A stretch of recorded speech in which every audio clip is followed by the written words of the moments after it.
You think the cruelest rejection is a slammed door. No, it is when it opens just enough for them to block it. My stepfather stood in the gap and calmly said, "You are not family." Behind him, my mother was already giving my seat to my sister's boyfriend of 3 months. I did not cry. I just realized I was not there to beg for a place at dinner. I was there to flip the table. My name is Claire Butler, and at 32 years old, I had mastered the art of being the invisible guest in my own history. The wind in Maplewood Ridge, Wisconsin, does not just blow, it cuts. It was the fourth Thursday of November, 5:45 in the evening, and the sky was already a bruised purple, pressing down on the manicured lawns of my mother's neighborhood. I stood on the concrete porch, the cold seeping through the soles of my boots, clutching a bottle of Cabernet Sauvignon that had cost me $85. It was a ridiculous amount of money to spend on wine for people who would likely mix it with diet soda or complain that it was too dry. But that was the tax I paid for entry. I treated my presence in this house like a subscription service. If I paid enough, smiled enough, and occupied enough negative space, perhaps my membership wouldn't be canceled. I shifted the bottle to my left hand. My fingers were stiff. I could feel the condensation on the glass against my palm, a damp, chilling sensation that mirrored the pit in my stomach. The house in front of me was a masterpiece of suburban theater. The brick facade was scrubbed clean. The wreath on the door was symmetrical and dusted with artificial frost, and the windows glowed with that specific, warm amber light that suggests a life of unblemished comfort inside. From where I stood, I could smell it. The scent of roasting turkey, sage stuffing, and caramelized pecans was leaking out through the vents, a sensory assault that triggered a phantom hunger I knew food would not satisfy. I took a breath. The air tasted like snow and wood smoke. I reached out and pressed the doorbell. It was not a buzzer, it was a chime, a melodic, two-note song that echoed deep within the house. I waited. I counted the seconds. 1, 2, 3. I smoothed the front of my coat. I had dressed carefully today. Neutral colors, nothing too bright, nothing too dark. I wanted to be pleasant to look at but impossible to remember, like beige wallpaper or a well-placed side table. I heard footsteps approaching the door. They were heavy, rhythmic, and authoritative. The lock tumbled. The handle turned. I prepared my face. I pulled the corners of my mouth up into the smile I had practiced in the rearview mirror of my sedan for 10 minutes down the street. It was the grateful daughter smile. It was the, "I am just happy to be included" smile. The door opened, but it did not open all the way. It stopped abruptly, creating a gap of perhaps 18 inches. It was not stuck. It was blocked. A body filled the space, transforming the entrance into a barricade. Gordon Pierce stood there, my stepfather. He was wearing a cable-knit sweater the color of oatmeal, the kind that looks soft but feels like steel wool against the skin. He held a glass of scotch in one hand, the amber liquid resting perfectly still, a testament to his steady, unyielding grip. He did not step back to let me in. He did not open the door wider. He did not smile. He did not frown. He simply stood there, occupying the threshold like a human deadbolt. The cold air from outside rushed in to meet the warm air from inside, swirling around us. But Gordon did not shiver. He looked at me not with hatred, which would have been intimate, and not with anger, which would have been engaging. He looked at me with the polite, vacant detachment one might offer a door-to-door solicitor selling a product for which there is absolutely no demand. I tightened my grip on the wine bottle. "Happy Thanksgiving." "Gordon," I said. My voice sounded thin, snatched away by the wind before it could even land on the doormat. "I brought the—" "You are not family." The words were spoken with a terrifying calmness. He did not shout. He did not spit the words out. He delivered them as if he were reading a clause from a homeowners association contract. A simple, undeniable fact of the universe. The sentence hung in the air between us, suspended in the frost. "You are not family." My brain stuttered. It was a physical sensation, like missing a step on a staircase in the dark. For a fraction of a second, I thought it was a joke, a dark, dry, Gordon-style joke. I waited for the punchline. I waited for him to step back and chuckle, to mock my shock. But he did not move. His eyes were flat, reflecting the porch light with a glassy indifference. I smiled. It was a reflex, a spasm of the facial muscles. It was the smile of a dog that has been kicked but still wags its tail because it knows no other way to ask for safety. It was the smile of a person who has spent 3 decades being trained that her pain is an inconvenience to others, and therefore, it must be masked immediately. What? I whispered. Gordon did not repeat himself. He did not need to. He took a slow sip of his scotch, his eyes never leaving mine. He was looking at me, but he was also looking through me, as if I were a smudge on the glass storm door he had decided not to wipe away just yet. And then, because the angle was perfect, and because the universe has a cruel sense of cinematography, I looked past him, over the heavy wool of his left shoulder, through the gap in the door. I could see into the dining room. It was a scene from a Norman Rockwell painting, if Rockwell had painted for people who valued aesthetics over souls. The table was set with the good china, the bone-white plates with the gold rims that I was not allowed to touch until I was 16. The crystal wine glasses caught the light of the chandelier. The centerpiece was a cornucopia spilling over with pomegranates and dried wheat, artfully arranged. I saw my mother, Diane. She was standing at the head of the table, wearing a dress of deep burgundy velvet. She looked beautiful. She looked regal. She looked busy. She was holding a small white rectangle in her hand. A place card. I knew that card. I knew the calligraphy. I knew the name written on it because I had imagined it sitting there all week. Claire. My mother was not looking at the door. She was not wondering where her daughter was. She was looking at the chair that was supposed to be mine.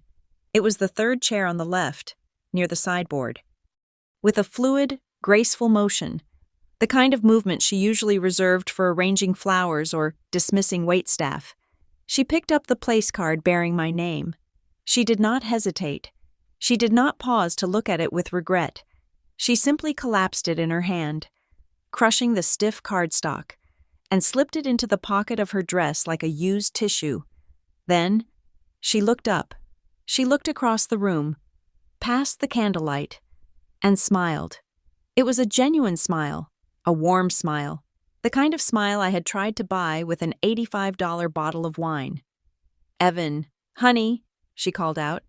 Her voice carried through the open crack of the door, clear and sweet. "Sit here. The light is better for photos." I watched as a figure moved into the frame. Evan, my sister Sabrina's boyfriend. I had met Evan once, for 20 minutes, at a coffee shop in September. He was 24 years old. He wore a smartwatch and laughed too loudly at things that were not funny. He had been dating my sister for less than 4 months. He was a stranger. He was a footnote. But as I watched, Evan nodded, looking slightly sheepish but pleased. He walked over to the third chair on the left, the chair that had been assigned to me, the chair that was my singular anchor in this house. My mother pulled the chair out for him. It was a gesture of welcome. It was a gesture of intimacy. She smoothed the tablecloth in front of him. Evan sat down. He settled into the seat, adjusting his blazer, looking comfortable. He picked up the linen napkin, my linen napkin, and placed it across his lap. "Is this okay?" Evan asked. "It is perfect," my mother said. She patted his shoulder. "You are part of the clan now." The laughter started then. It rippled around the table. I saw my sister, Sabrina, throwing her head back, her blonde hair catching the light. I saw my grandmother, nodding vaguely. I saw aunts and cousins, their mouths moving, their glasses raising. The sound of their joy rushed toward the door, a wave of warmth and noise. It hit Gordon's back, but it did not reach me. Gordon blocked it. He absorbed it. He stood there, the gatekeeper of their happiness, ensuring that not a single drop of it spilled out onto the porch where I stood. I stood frozen. The bottle of wine was now a lead weight in my hand. I waited for someone to turn their head. I waited for my mother to glance at the front door and ask, "Has Claire arrived?" I waited for Sabrina to say, "Wait, where is my sister sitting?" I waited for a pause in the conversation, a moment of confusion, a single beat of hesitation where my absence was noted, but the laughter continued. The platters were being passed, the wine was being poured. The picture was complete. The frame was full. There was no gap where I was supposed to be. They had not just removed my chair, they had caulked over the hole I left in the universe. Gordon watched me watching them. He saw the realization hit my eyes. He saw the exact moment the hope died in my chest. He took another sip of his scotch. "We are having a pleasant evening," he said softly. "Do not make a scene, Claire. Do not be dramatic." Dramatic. That was the word they always used. If I cried because they forgot my birthday, I was dramatic. If I asked why Sabrina got a car and I got a bus pass, I was dramatic. If I pointed out that my stepfather spoke to me like I was an employee he was trying to fire, I was dramatic. I looked at Gordon. I looked at the texture of his skin, the slight redness around his nose, the arrogance in his jawline. I looked at the door jamb, painted a pristine white, a barrier effectively dividing the world into two distinct hemispheres, those who mattered and those who did not. My hand tightened around the neck of the wine bottle. For one violent, red second, I imagined swinging it. I imagined the sound of the expensive glass shattering against the brickwork. I imagined the dark red wine spraying across his oatmeal sweater, staining the perfect white door, screaming my existence in a language they could not ignore. But I didn't. I was Claire Butler. I was the girl who learned to make herself small so she wouldn't be a target. I was the woman who had spent 32 years trying to earn love through obedience. And also, I realized something else. If I screamed, they would win. If I cried, they would win. If I threw the bottle, Gordon would close the door, turn back to the table, and say, "Poor Claire. She is unstable. It is better this way." And they would all nod and eat their turkey and feel justified in erasing me. The cold was no longer on my skin. It had moved inside. It sat in the center of my chest, turning the blood in my veins to ice. It was a clarifying cold. It froze the tears before they could form. It numbed the heartbreak until all that was left was a sharp, crystalline focus. I looked at Gordon. I stopped smiling. I let my face go completely slack, stripping away the grateful daughter mask to reveal the nothingness beneath. "Okay," I said. It was a whisper, but it was steady. Gordon blinked. He had expected a fight. He had expected begging. He had prepared his defenses for a siege, not a surrender. My agreement threw him off balance for a microsecond. His eyes narrowed, searching for the trap. But I gave him nothing. I did not try to look past him again. I did not look at my mother. I did not look at Evan sitting in my chair. I looked only at the space between Gordon's eyes. "Okay," I said again. I turned around. The movement was mechanical. I pivoted on my heel, the gravel crunching softly under my boot. I did not stomp. I did not run. I walked down the 3 brick steps of the porch, with the measured cadence of a woman leaving a business meeting that had concluded unsatisfactorily. Behind me, I heard the door close. It did not slam. Gordon did not give me the satisfaction of a slam. He clicked it shut. I heard the deadbolt slide home. Ch-chunk. The sound was final. It was the sound of a book closing. It was the sound of a life being redacted. I walked down the long paved driveway. The wind whipped my hair across my face, stinging my cheeks, but I did not brush it away. I walked past the manicured hedges that stood like soldiers in the twilight. I walked past the mailbox with the gold numbers that I had polished myself when I was 12 years old, trying to earn an allowance that never came. I reached my car. It was a gray sedan, sensible and paid off. I opened the rear door and placed the $85 bottle of wine on the passenger seat. I set it down gently, careful not to let it roll. I got into the driver's seat and closed the door. The silence inside the car was sudden and absolute. I stared at the steering wheel. My hands were shaking, not from cold, not from sadness. They were shaking from the sheer, massive energy of the realization that had just detonated in my mind. I looked up at the house one last time. The windows were still glowing. The silhouettes of the people inside were moving, animated and joyous. They were eating. They were drinking. They were celebrating the harvest, thankful for their blessings, thankful for their family, thankful for the peace that came with finally cutting away the one piece of loose thread that had always bothered them. They thought I was gone. They thought that by closing the door, they had ended the story. They thought that "you are not family" was a sentence. I put the key in the ignition. The engine hummed to life, a low, growling vibration that traveled up my spine. They were wrong. "You are not family" was not a sentence. It was a permission slip. They had just freed me from the obligations of blood. They had just released me from the contract of daughterhood. They had stripped me of my title, but in doing so, they had also stripped me of my restraints. I put the car in gear, but I did not pull away immediately. I watched the house for one more minute, memorizing the light, memorizing the shadows, memorizing the exact feeling of the exclusion. I wanted to keep it. I wanted to preserve this pain in a jar so I could take it out later and look at it when my resolve wavered. I was not family. "Okay," I said to the empty car. "Okay." I did not drive away from the neighborhood.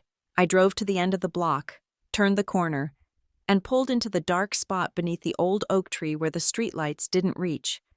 I killed the engine. I sat in the dark, watching the digital clock on the dashboard change from 5:52 to 5:53. I was not going home. I had a new table to set. Sitting in the dark of my car, with the engine off and the heater ticking as it cooled, I felt a strange sense of familiarity. This silence was not new. This feeling of being parked on the periphery, just outside the circle of warmth, was not a sudden accident of a ruined holiday. It was the architectural blueprint of my entire life.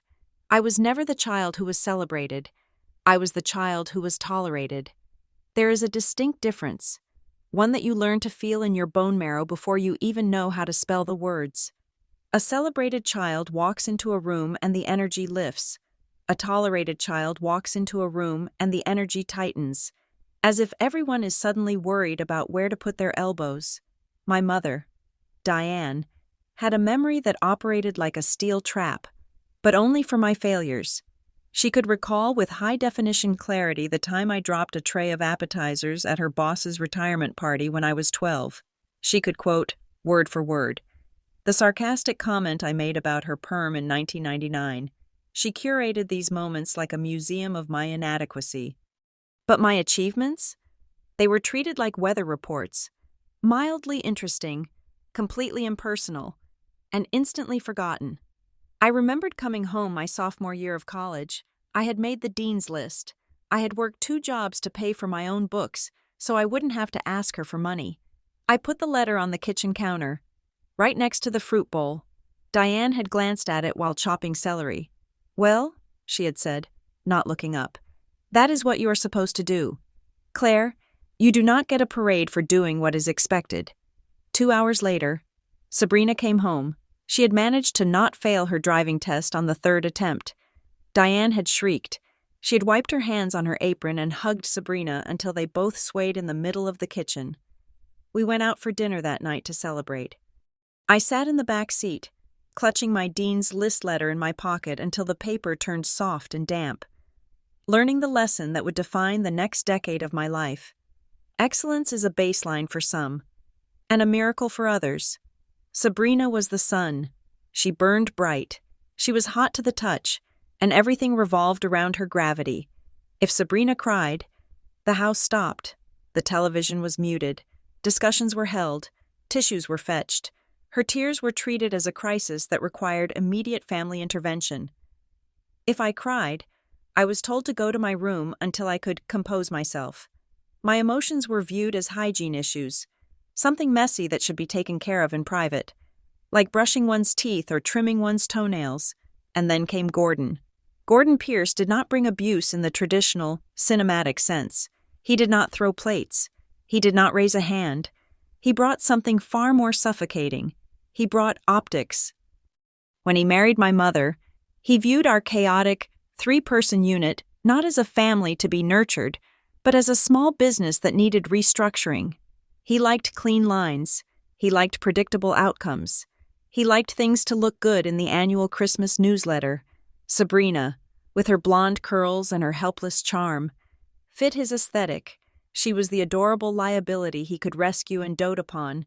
I was different. I was sharp edges and silence. I was the dark-haired girl in the corner reading a book, watching them with eyes that saw too much. I was the stain on the rug that he couldn't quite scrub out. He developed a phrase that became the soundtrack of my adolescence. It was his gavel, his final word on everything I did or said. "Claire, do not ruin the atmosphere." He said it when I pointed out that his joke was slightly racist. "Do not ruin the atmosphere." He said it when I asked why Sabrina was allowed to break curfew, but I was grounded for being 5 minutes late. "Do not ruin the atmosphere." He said it when I expressed an opinion that wasn't a direct echo of his own. The atmosphere was a fragile, glass construct that Gordon and Diane built every day.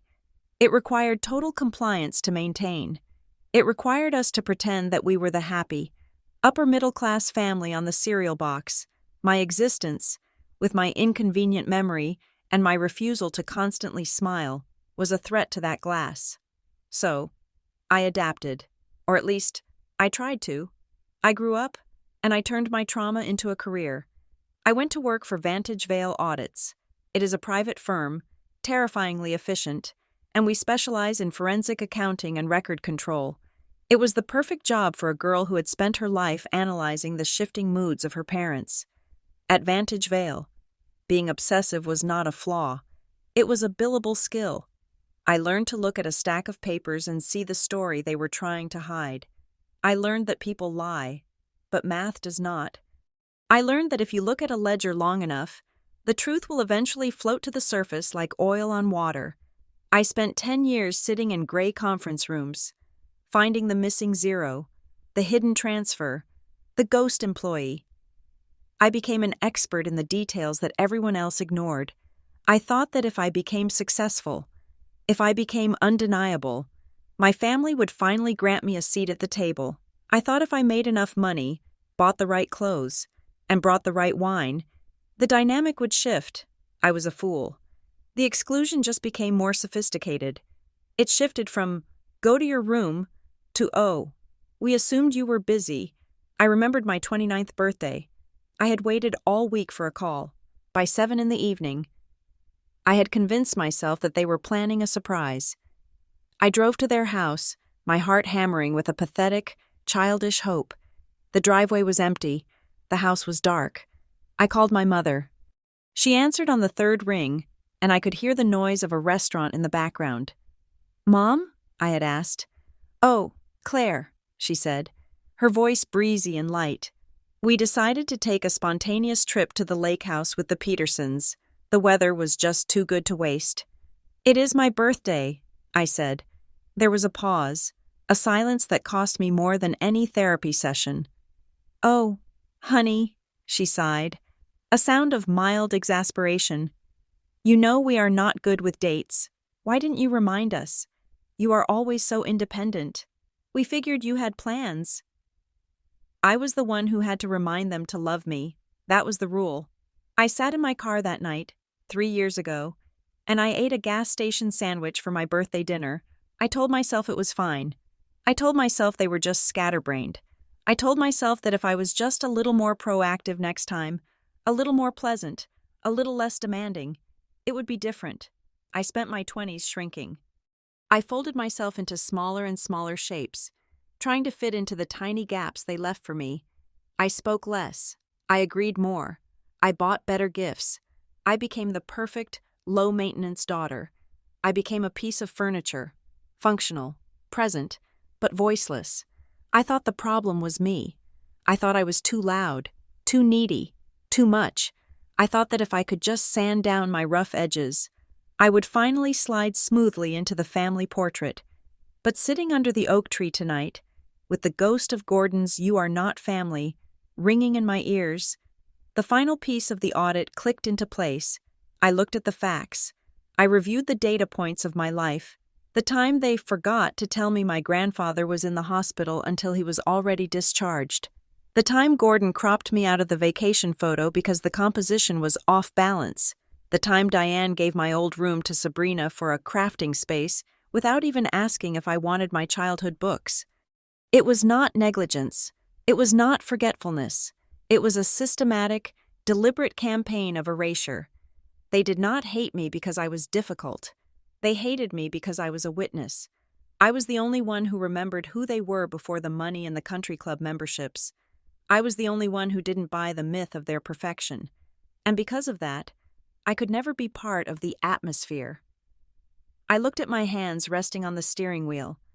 They were strong hands. They were the hands of a woman who had built a life from scratch, without a safety net, without a trust fund, without a cheerleader. I had spent a lifetime trying to solve the equation of their love, thinking I had just missed a variable. I thought if I solved for X, I would get the result I wanted, but the equation was unsolvable because the result was fixed from the beginning. The result was 0. I felt a tear finally slide down my cheek. It was hot and angry. I wiped it away with the back of my hand. I was done crying for them. I was done auditioning for a role that had been written out of the script before I was even born. I reached over to the passenger seat and touched the cold glass of the wine bottle. I had bought it to please them. I had bought it to buy my way in. I realized then that I had been negotiating with terrorists. I had been paying ransom for a hostage that was already dead. The relationship I wanted with them did not exist. It never had. The engine of the car seemed to grow louder in the quiet street. It sounded like a growl. It sounded like a promise. I had been an auditor for a long time. I knew how to close a file. But before you close a file, you have to reconcile the accounts. You have to make sure every debt is paid and every loss is recorded. They thought they could just shut the door. They thought they could block me out and eat their turkey and laugh about how they had finally solved the Claire problem. But they had made a critical error in their accounting. They assumed I was still the little girl who wanted to be let in. They assumed I was still the teenager who was afraid of ruining the atmosphere. They did not know who was sitting in this car. That night I understood. They didn't want me to change. They wanted me to disappear, to understand why I even turned the key in the ignition to drive to Maplewood Ridge that day. You have to understand that I did not go there for the turkey. I did not go for the stuffing, and I certainly did not go for the warmth of my mother's hearth. I went because of Jules. In a family built entirely on the foundation of polite fiction, my cousin Jules was the only non-fiction character. She was the daughter of my mother's estranged brother, a woman who wore combat boots to Easter brunch and smoked cigarettes on the back porch while the rest of the family pretended they couldn't smell the tobacco. Jules was 5 years older than me, and she had a voice like gravel in a blender. She was the only person in my bloodline who looked at the atmosphere Gordon was so obsessed with protecting and saw it for what it was, a vacuum. The invitation had not come from my mother. It had not come from Gordon. It had come via a text message from Jules 24 hours earlier.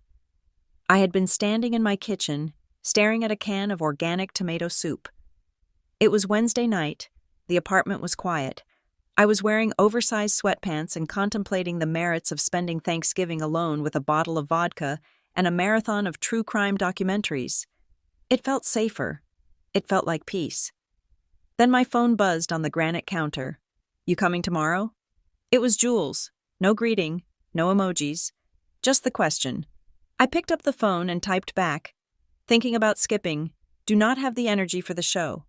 The reply came 3 seconds later. "Come. I am saving you a seat." Right next to me, we can kick each other under the table every time Gordon says the word investment. I looked at the can of soup. It looked lonely. I do not know. "Jules," I typed, "last year Mom cried because I did not compliment her centerpiece enough. I do not think I can do another round of Claire ruins everything." The 3 dots bubbled for a long time. Then, a message appeared that made me put the soup back in the cupboard. "I am not going to tell you it will be fine." Jules wrote, It probably won't be. They are on a tear lately. But if you come, I promise you one thing. If they do anything, I will not pretend I didn't see it. I will be your witness. A witness. That was the word that hooked me. That was the currency I had been bankrupt of my entire life. In the court of public opinion, that was the Pierce Butler household. I was always the defendant. The prosecutor was my mother. The judge was Gordon. And the jury was rigged. Whenever I tried to defend myself, whenever I tried to say, "That is not what happened," or "You are hurting my feelings," the record was immediately sealed and rewritten. "You are imagining things, Claire. You are too sensitive, Claire. That never happened, Claire. Gaslighting is not just lying. It is an act of geological reconfiguration. It shifts the ground under your feet until you no longer trust your own balance. It makes you question not just the event, but your sanity." I remembered the moment I decided to stop relying on my memory and start relying on evidence. It was 2 years ago. Sabrina had borrowed my car while hers was in the shop. She had returned it with a deep, jagged scratch along the passenger side door, looking like she had sideswiped a concrete pillar. When I asked her about it, she widened her blue eyes, filled with innocent tears. "It was like that when I took it," she had wailed.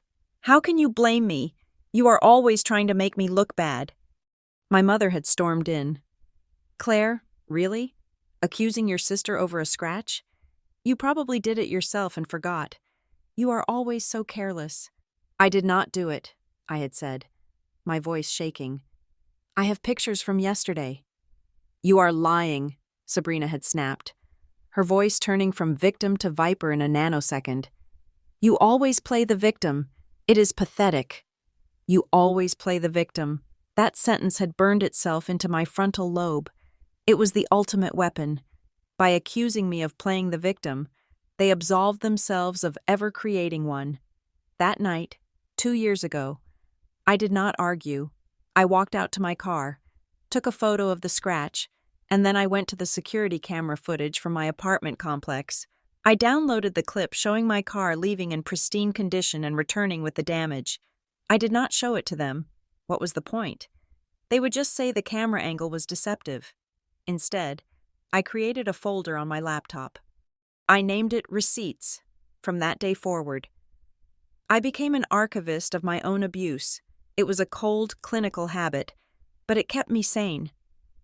When Diane left a voicemail calling me ungrateful and selfish because I couldn't drive 3 hours on a Tuesday to walk her dog, I saved it.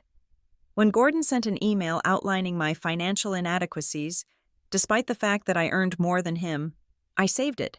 When Sabrina sent texts mocking my clothes, my job, or my lack of a husband, I screenshotted them. I was not gathering this data for revenge. Not then. I was gathering it for survival.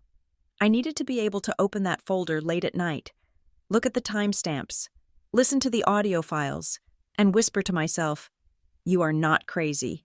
This happened. They said this." So when Jules offered to be a witness, she was offering me something better than love. She was offering me corroboration. I decided to go. But the drive to Maplewood Ridge was not a joyful journey. It felt like a military deployment. I spent the 45 minutes on the highway rehearsing my defenses. I practiced my neutral face. I practiced the art of answering questions without giving information. "How is work?" "Claire?" "Fine. Thank you." "Seeing anyone special?" "Just busy with projects." "You look tired." "I feel great." I was halfway there when another text from Jules came through. "Heads up, Evan is here." The new boyfriend. He looks like he was manufactured in a factory that makes generic tennis pros. Also, Gordon is drinking the expensive scotch early. Proceed with caution. I gripped the steering wheel tighter. "Thanks for the intel." I dictated to the car's Bluetooth. I tried to turn on the radio to drown out the anxiety, but my mind kept drifting back to Sabrina's voice. "You always play the victim." It is a strange thing to walk into a room where you know you are the villain of the story everyone else is telling. You have to shrink. You have to apologize for taking up space. You have to laugh at jokes that are designed to cut you, but this time felt different. Maybe it was the folder on my hard drive. Maybe it was the fact that I was 32 and tired. Or maybe it was Jules. Jules, who had seen me crying in the bathroom at Christmas 3 years ago and hadn't told me to hush. She had just handed me a flask of bourbon and said, "They are assholes, Claire, but they are rich assholes, so drink their liquor." I pulled off the highway and navigated the winding suburban streets. The houses got bigger, the lawns got greener, the fences got higher. I checked my phone one last time before I turned onto my mother's street. There was one final message from Jules, sent 2 minutes ago. "Get here. Do not come to be accepted. You are never going to get that. Come to see them clearly. Once you see them clearly, they can't hurt you. Come to see them clearly." That was the permission I needed. I wasn't going there to fix anything. I wasn't going there to mend bridges that they burned while I was still standing on them. I was going there as an auditor. I was going to observe. I was going to document. I was going to verify the reality of the situation, so that when I went home tonight, I wouldn't have to wonder if I had imagined the coldness. I turned the corner. I saw the house. It looked perfect. Of course. The windows were gleaming. The cars were parked in a neat row in the driveway. Gordon's Mercedes. Diane's Lexus. Sabrina's convertible. There was no space for me in the driveway. There never was. I parked on the street, ensuring my tires didn't touch the manicured grass of the verge. Gordon hated tire marks on the verge. I turned off the engine. The silence rushed in. I looked at myself in the rearview mirror. I checked my lipstick. I checked my eyes. They looked steady. They looked like the eyes of a woman who knows exactly where the emergency exits are. I reached into the back and grabbed the bottle of wine. $85. A bribe. A prop. I stepped out of the car. The air was biting. I locked the car door and heard the chirp of the alarm. It sounded like a countdown. As I walked up the driveway, I didn't feel fear. I felt a strange, vibrating curiosity. Jules was right. I was here to see. I was here to witness the performance. I walked up the path to the front door. I could hear the muffled sounds of life inside. I could hear the clinking of glass and the low hum of conversation. It sounded like a party. It sounded like a family. I took a deep breath, filling my lungs with the cold Wisconsin air. I was not entering a home. I was entering a crime scene where the crime was my own erasure. I reached out and pressed the doorbell, and as I waited for the door to open, I made a silent vow to myself, one that had nothing to do with forgiveness and everything to do with clarity. Let them show you who they are, I thought, and when they do, believe them the first time. I didn't know then that the door wouldn't open all the way. I didn't know Gordon was waiting on the other side like a bouncer at a club I was banned from. I didn't know that in 30 seconds. My entire world would pivot on a single sentence, but as I stood there, clutching the cold neck of the wine bottle, I felt the phone in my pocket. It was recording. I had hit the button before I got out of the car. Just in case. Because Jules was right. I wasn't there to be family. I was there to catch them in the act. The walkway leading to the front door was lined with solar-powered lights that cast a soft, golden glow on the pavement. The concrete was swept clean of any autumn debris. Not a single dead leaf allowed to mar the aesthetic of the Pierce residence. It was a stage set, designed to project an image of effortless prosperity. I could smell the butter and the garlic, the heavy, savory scent of roasting meat, mixed with the sharp sweetness of cinnamon.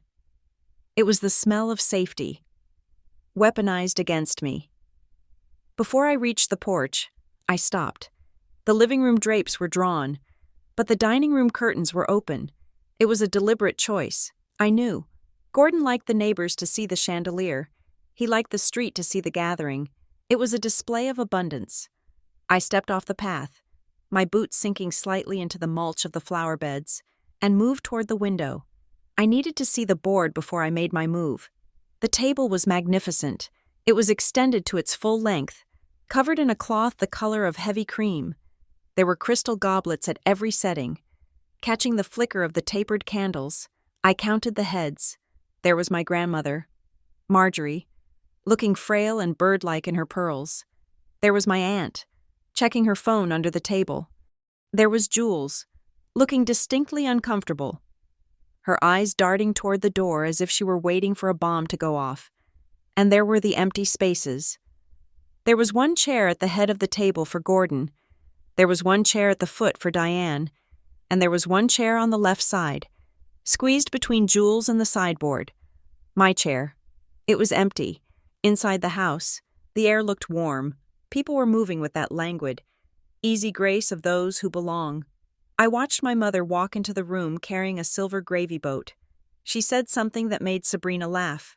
A full, head-tossing laugh that exposed her long, white throat. Sabrina touched Evan's arm. Evan smiled, looking nervous but pleased to be included in the inner circle. It was a tableau of a perfect family, and the most painful part was not that I was outside. It was that the picture looked complete without me. There was no gaping hole where I should have been. The composition was balanced. I stepped back onto the path. My heart was thumping a slow, heavy rhythm against my ribs, thudding against the phone in my pocket that was silently recording every second of this exclusion. I walked up the 3 brick steps. I pressed the doorbell. I heard the chimes inside, cutting through the laughter. I saw the heads turn toward the foyer. I saw Gordon set his drink down and move toward the door with a purposeful stride. He didn't look happy. He didn't look eager. He looked like a manager walking over to handle a customer complaint. The door opened, but only partially. The chain was not on, but Gordon's body served the same function. He filled the gap, his shoulder resting against the doorframe, his foot planted firmly behind the wood. "Hello, Gordon?" I said. He looked down at me. His face was flushed with the heat of the house and the whiskey he had been drinking. "Claire." He didn't move aside. He didn't gesture for me to enter. He kept his voice low, an intimate volume usually reserved for sharing secrets or threats. "Today is not the time," he said. It wasn't a request. It was a statement of fact, delivered with a strange, conspiratorial air, as if we both agreed that my presence was an unfortunate error in scheduling. "Not the time?" I repeated, keeping my voice level. "It is Thanksgiving. Gordon, I was invited." "By who?" he asked smoothly. "Not by the homeowners." I looked past him. The angle was narrow, but I could see straight into the dining room. I saw the moment happen. I saw my mother standing by the empty chair, my chair. I saw her hand resting on the back of it. She wasn't looking at the door. She was looking at Evan. "Diane," I called out. My voice was louder now, projecting past Gordon's bulk. "Mom!" My mother flinched. She looked up, her eyes finding mine through the gap in the doorway. She didn't look happy to see me. She looked tired. She looked like a woman who had been hoping the problem would just solve itself. "Claire," she sighed. It was a long, shuddering exhale that seemed to deflate her posture. "Please, do not make this difficult." "I am not making it difficult," I said, gripping the wine bottle until my knuckles turned white. "I am standing on the porch with a bottle of wine. You are the one blocking the door. Why are you giving my seat to someone else?"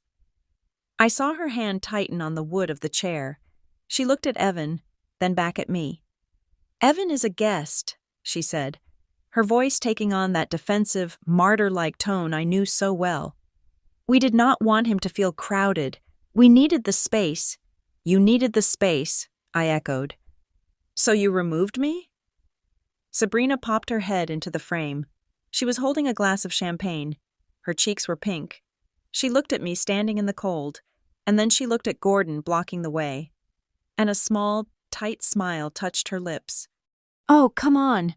Claire," Sabrina said. Her voice was light, airy, stripping the situation of any gravity. "You were not going to stay long anyway. You never do.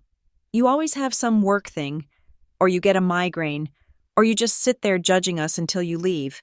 We just figured we would save you the trouble." You were not going to stay long anyway. It was a brilliant piece of revisionist history. They had turned my discomfort, a discomfort they created, into a character flaw, and then used that flaw to justify my expulsion. I wasn't being kicked out. I was being saved the trouble. "I intended to stay for dinner," I said.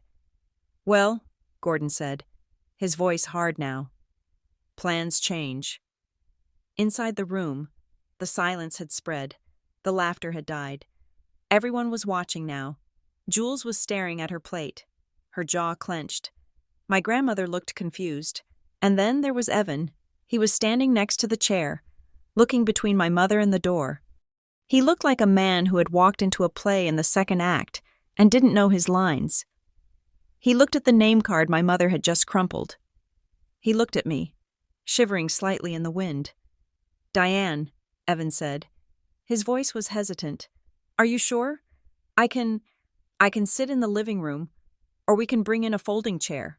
I do not want to take her seat. It was a moment of choice. A stranger was offering more grace than my own blood. My mother put a hand on Evan's arm. It was a heavy, anchoring touch. Sit down, Evan, she said. It wasn't a suggestion. Please, the turkey is getting cold. But, Evan started. It is fine, Sabrina said, stepping closer to him. Really, she is leaving. Aren't you, Claire? Gordon leaned forward slightly. His breath smelled of scotch and mints. You heard them, he whispered to me. Go home. Claire, you are not family. Do not make a scene in front of the boy. I looked at Evan. I saw the peer pressure weighing on him. I saw him look at the warm table, the food, the smiling faces of the women who were welcoming him, and then I saw him look at the cold, dark porch.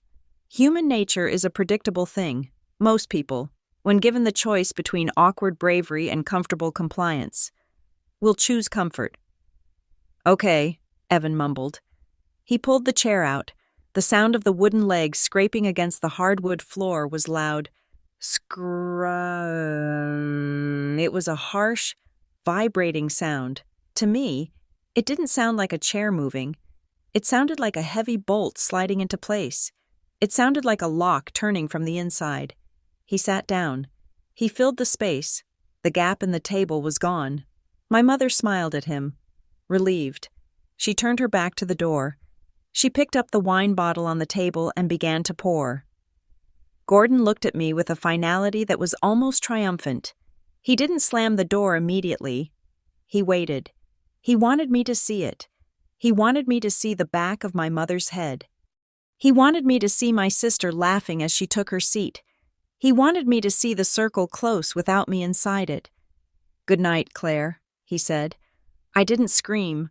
I didn't push against the door. I didn't beg. I looked him in the eye. Good night, Gordon.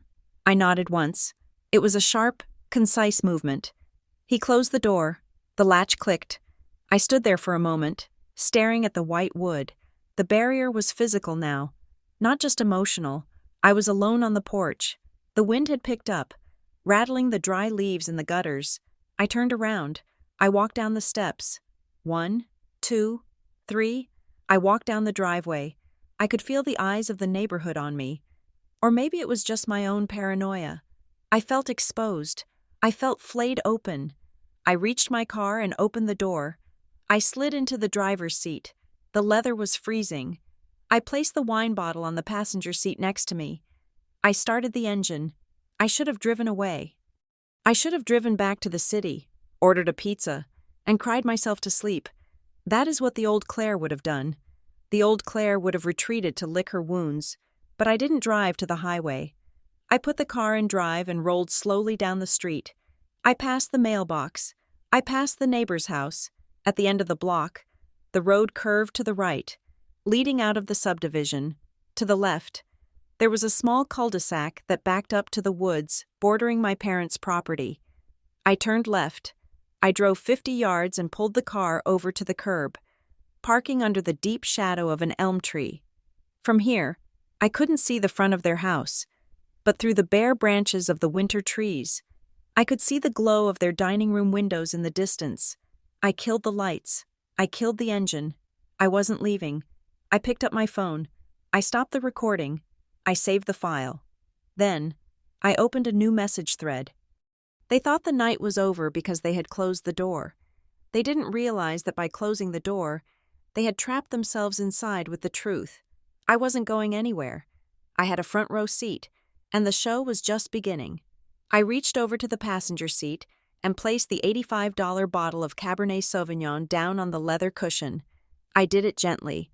I treated the bottle with more tenderness than my family had treated me in 3 decades. It was not just a bottle of wine anymore. It was an artifact of a version of Claire Butler that no longer existed. It was a relic from the era of "Please Like Me." That era had ended exactly 4 minutes ago. I sat in the dark stillness of my car, the engine block clicking as it cooled in the Wisconsin winter air. My breath formed small, ghostly clouds in front of me, dissipating against the steering wheel. I was calm. It was a terrifying, icy kind of calm, the kind that comes when the parachute has already failed and you are no longer fighting the fall, but simply calculating the impact. I pulled my phone from my pocket. The screen was bright, harsh against my eyes in the dim cabin. I did not go to my contacts. I did not go to social media. I went to my Notes app, and then to a locked folder nested deep within a subdirectory. The folder was titled, "In Case of Emergency." I had created this draft 3 months ago. On a Tuesday evening after Diane had called me to ask if I could loan Gordon $5,000 for a temporary cash flow issue, while simultaneously criticizing my choice of apartment as squalid. That night, I had realized that a war was coming. I hadn't wanted to start it, but I had prepared my arsenal just in case. I opened the draft. It was a group message. The recipient list was carefully curated. There were only 7 people on it. I did not include everyone. I didn't include the cousins who were just Gordon's sycophants. I didn't include the neighbors who were there for the free booze. I selected the jury with the precision of a surgeon. First, Jules, my witness. Second, Grandma Marjorie. She was old, but her mind was sharp, and she controlled the family trust that Gordon was so desperate to access. Third, Uncle Patrick, my mother's brother, who usually stayed out of the drama but had a low tolerance for cruelty. Fourth, Aunt Sarah, the gossip of the family, the one who would ensure that whatever she saw would be discussed in 3 different counties by sunrise. Fifth, Evan, the stranger in my seat. He deserved to know what kind of production he had been cast in. Sixth and seventh were 2 of Gordon's business partners who were attending the dinner as friends, men who valued reputation above all else. The body of the message was short. I had written and rewritten it a dozen times over the last few months, stripping away the emotion until only the facts remained. There were no insults. There was no name-calling. There was no, "I hate you." It read, "If you are sitting at that table, you are part of a picture that is missing context. You should know the truth about why I am not there." That was it, but the text was just the wrapper. The payload was the attachment. I clicked the paperclip icon. I scrolled through my gallery to a video file I had exported just last week. It was 6 minutes and 14 seconds long. I called it the highlight reel. It was not a single recording. It was a montage. As an auditor, I know that a single data point can be dismissed as an anomaly. But a trend? A trend is undeniable. The video began with a clip from last Christmas. It was audio only, recorded while I was in the kitchen, and they thought I had left the room. Voice of Diane. God, having her here is exhausting. She sucks the air out of the room. I wish she would just take the hint and stop coming. Voice of Gordon. She is a tax write-off. Diane, just feed her and get her out. The video cut to a video clip from my sister Sabrina's graduation party. The camera was pointed at the floor. I had been holding the phone at my side, but the audio was crystal clear. Voice of Sabrina. Do not put Claire in the front row of the photos. She looks gloomy. Put her in the back, behind the balloons. Better yet, ask her to take the picture. Then she isn't in it at all. Then, the centerpiece, a recording from a month ago. Gordon talking to his lawyer on speakerphone, unaware I was in the hallway dropping off paperwork he had demanded. Voice of Gordon. The daughter? Claire? No, do not worry about her. She is docile. She is used to getting nothing. We push her out. She stays out. She does not have the spine to fight for the assets. And finally, I added the clip from tonight, the clip from 10 minutes ago. The black screen, the sound of the wind. And then Gordon's voice, clear as a bell, delivering the line that would hang him. You are not family. Do not make a scene. Followed by the sound of my mother giving my seat away. I watched the progress bar as the video attached to the message, 40%, 60%. My thumb hovered over the send button. A normal person might have hesitated. A normal person might have thought about the scorched earth, the ruined holiday, the bridge that was about to be incinerated. But then, my mind drifted to something else, a detail that had been nagging at me for weeks. A small inconsistency that I hadn't been able to place until this exact moment. It was about the cabin, my grandfather, a man who loved silence and fishing more than he loved people, had built a cabin on the north shore of the lake 40 years ago. It was a simple place, cedar wood and stone, smelling of pine needles and rain. It was the only place I had ever felt safe as a child. When he died 5 years ago, the will was complicated. We were told that everything went to Diane, to be managed by Gordon, but lately, Diane had been acting strange. 3 weeks ago, she had called me. She never called just to chat. Claire, she had said, her voice tight. Did you ever receive any heavy envelopes from Grandpa's estate lawyer? Maybe something sent to your old address? No, I had said. Why? Oh, nothing, she had replied, too quickly. Just clearing out old files, just checking. 2 days later, Gordon had asked me a similar question. Claire, do you remember signing any waivers regarding the property rights back in 2020? I seem to have misplaced a copy. I hadn't signed anything. At the time, I thought they were just being their usual disorganized selves. But sitting here in the dark, with the rejection of "you are not family" still stinging my face, the auditor in me finally connected the dots. Why did they block the door today? Thanksgiving is a public performance. Gordon loves an audience. Excluding me made him look petty. It was a risk.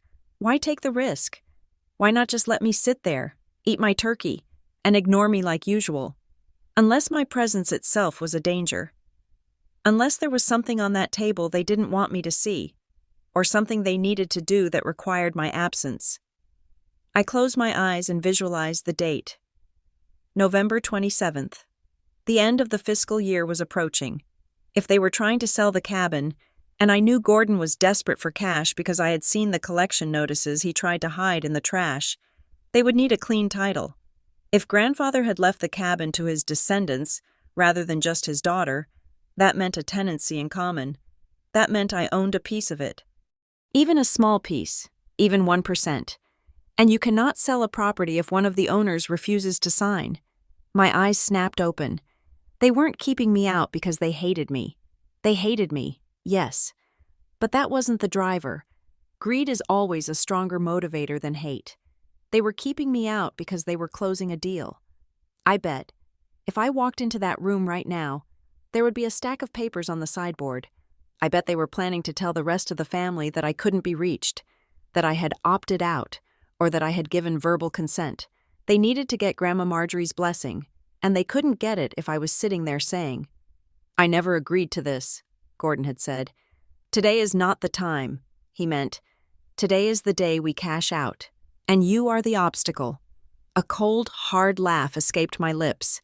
It was a terrifying sound in the small car. They thought they were playing chess. They thought they had removed the pawn from the board. But they didn't realize the pawn was actually the queen, and she had just figured out the rules of the game. I looked down at the phone. The video was fully attached. The list of 7 people waited. If I sent this, I wasn't just ruining dinner. I was blowing up their narrative. I was exposing the abuse, yes. But more importantly, I was signaling that I was watching. I was firing a warning shot across the bow of their little pirate ship. I wasn't doing this to be loved. I was done with that. I was doing this to put it on the record. "You want me to be a stranger?" I whispered to the screen. "Fine, but strangers sue." I thought about Evan, sitting in my chair, probably awkwardly cutting his turkey while my mother poured him more wine. Trying to distract him from the weirdness at the door, I thought about Jules. kicking the table leg in anger. I moved my thumb. I didn't feel happy. I didn't feel sad. I felt efficient. I pressed send. The screen showed a small progress bar. Sending. Then. Delivered. The timestamp was 5:58 p.m. I lowered the phone. I didn't drive away. I leaned back against the headrest and turned my head to the left, looking through the bare branches of the trees toward the house. The windows were still glowing warm and yellow. It looked so peaceful from here. It looked like a postcard. But I knew what was happening inside. I knew that in about 30 seconds, phones were going to start buzzing. I knew that Jules would check hers first because she was bored. I knew Aunt Sarah would check hers because she was addicted to the dopamine hit of a notification. I knew Evan would check his because he was awkward and looking for an escape. I watched the house like a demolition expert watches a building after pressing the plunger. The charges were set. The signal had been sent. Now, gravity would do the rest. I saw a shadow move in the dining room window. Someone had stood up. "Happy Thanksgiving," I whispered. I waited for the sound of the explosion. Not a literal bang, but the sound of a carefully constructed reality shattering into a million sharp, jagged pieces. For the first 30 seconds, the world was perfectly silent. I sat in my car, parked under the heavy shadow of the elm tree, and counted the heartbeats thudding against my ribs. 1, 2, 3, through the windshield. The house looked like a diorama of a happy life. Sealed behind glass, the golden light in the dining room remained steady. The silhouettes of the guests were frozen in place, like actors who had forgotten their next cue. Then, the blue light of technology began to fracture the warmth. It started with one head bowing down, then another, then a third. It was a synchronized movement, a prayer circle to the god of notification vibrations. I saw Aunt Sarah pick up her phone. I saw Evan pull his from his pocket. I saw Jules freeze, her fork halfway to her mouth, before dropping it to grab her clutch. The delay was agonizing.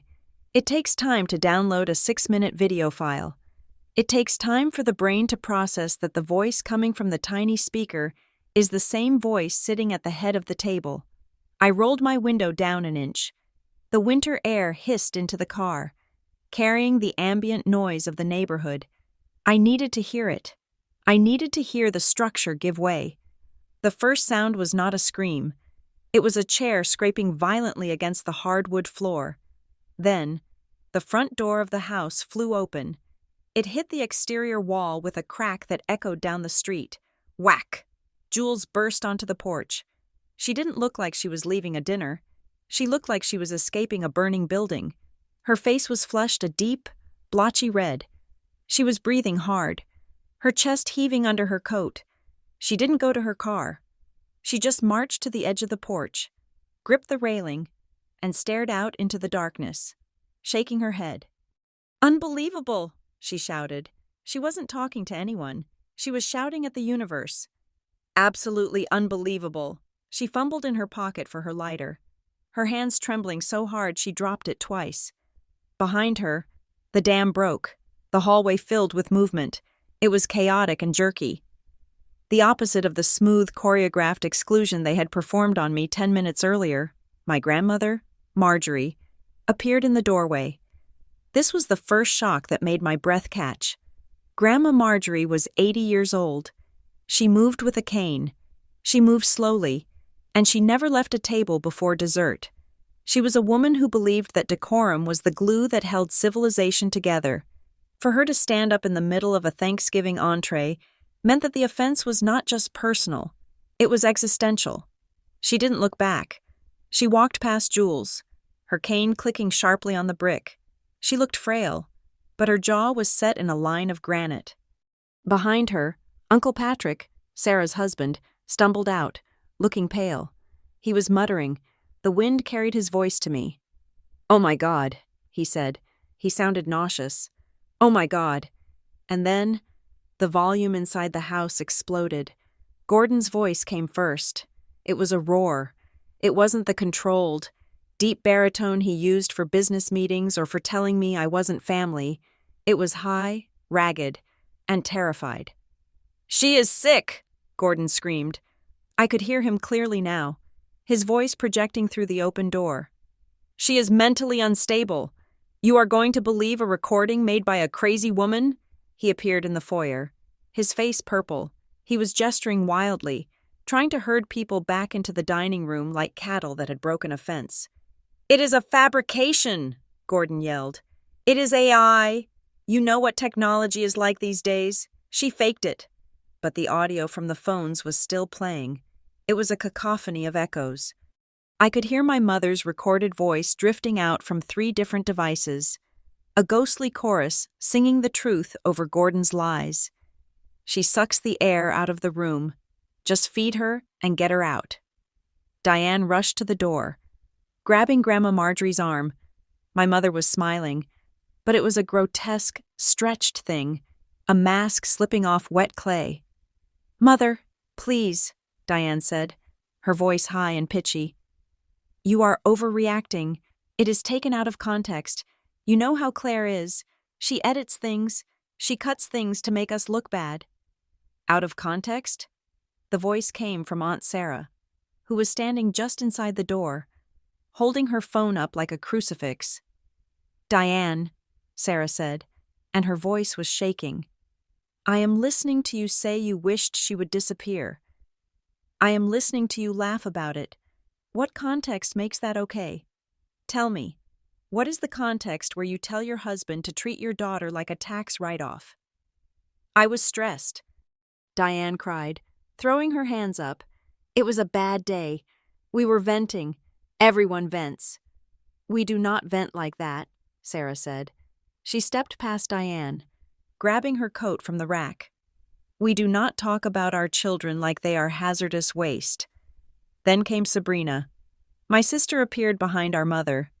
She was crying, but I knew those tears. They were the I got caught tears. They were the strategic tears she used to weaponize empathy.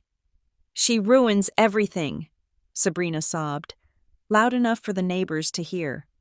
"See, this is what she does. She waited until we were eating. She is vindictive. She always twists things to make herself look like the victim."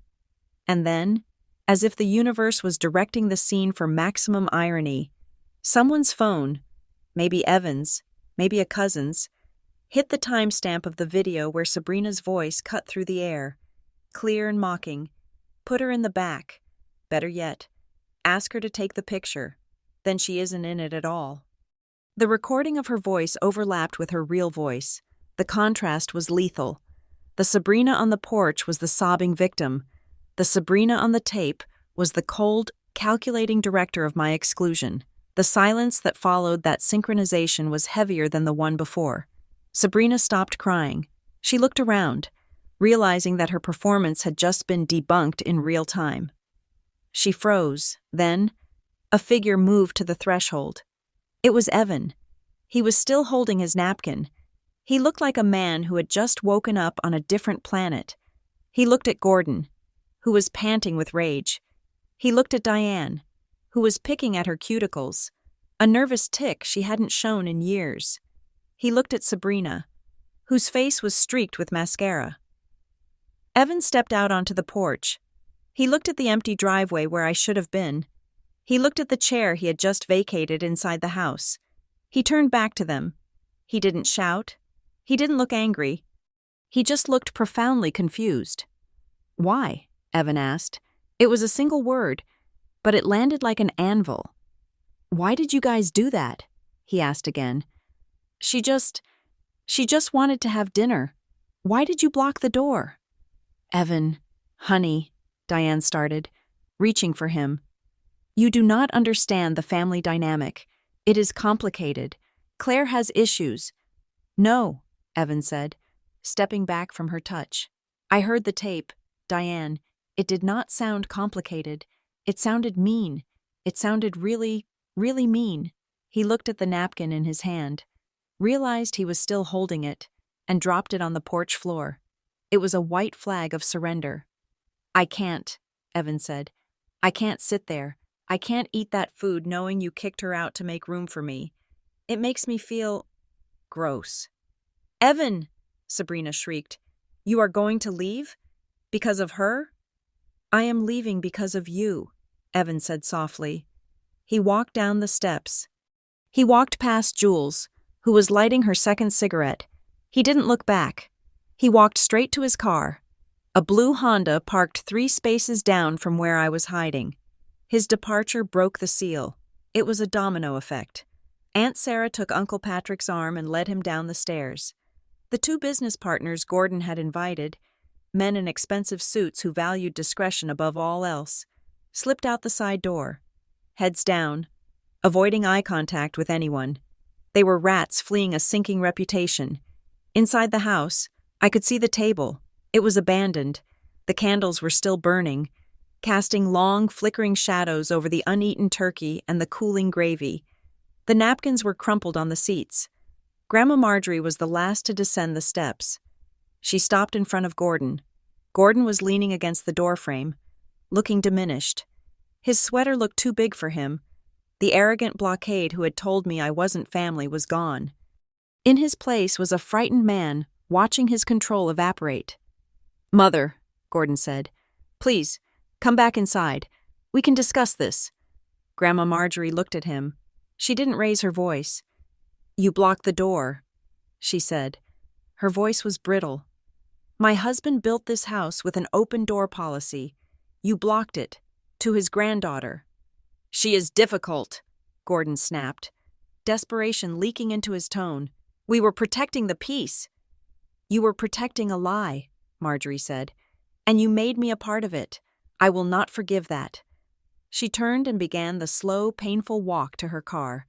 Jules threw her cigarette butt onto the pristine driveway, a final act of desecration, and followed her. Within 4 minutes, the driveway was full of red taillights. Engines started, doors slammed. There were no goodbyes. There were no, "Thank you for having us." There was only the urgent, desperate need to escape the blast radius of the truth. I sat in my car and watched them go. I watched Diane stand in the doorway, hugging her arms around herself, shivering in the cold. I watched Sabrina scream something at Evan's retreating car and then storm back inside. Slamming the door so hard the wreath fell off the hook and landed on the doormat. I watched Gordon stand alone on the porch. He looked out at the street. He looked left. He looked right. He was looking for me. He knew I was close. He knew I hadn't just driven away. He looked straight at the patch of darkness where I was parked. He couldn't see me. The tint and the shadows protected me. But he felt me. I saw his hands curl into fists. He opened his mouth to scream something, maybe to yell at the darkness, but then he closed it. There was no one left to perform for. The audience had walked out. The theater was empty. He turned around and walked back into the house. The door clicked shut. But it was different this time. When he closed it on me 20 minutes ago, it was an act of power. Now, it was an act of hiding. He wasn't locking me out. He was locking himself in with the wreckage. The street was quiet again. The only movement was the wreath lying on the welcome mat, face down in the dirt. I looked at the time on the dashboard. 6:15 p.m. The dinner hadn't even been served. "Bon appétit," I whispered. I put the car in gear. My hands were steady. My heart was steady. I didn't feel the rush of adrenaline anymore. I felt the cold, hard satisfaction of a ledger that had finally, for the first time in 30 years, been balanced. But I wasn't done. The text message was just the opening statement. The video was just the Exhibit A. They thought the worst thing that could happen was a ruined dinner. They thought the embarrassment was the punishment. They didn't know about the cabin. They didn't know about the letter my father had mentioned years ago, the one I had never seen but suspected existed.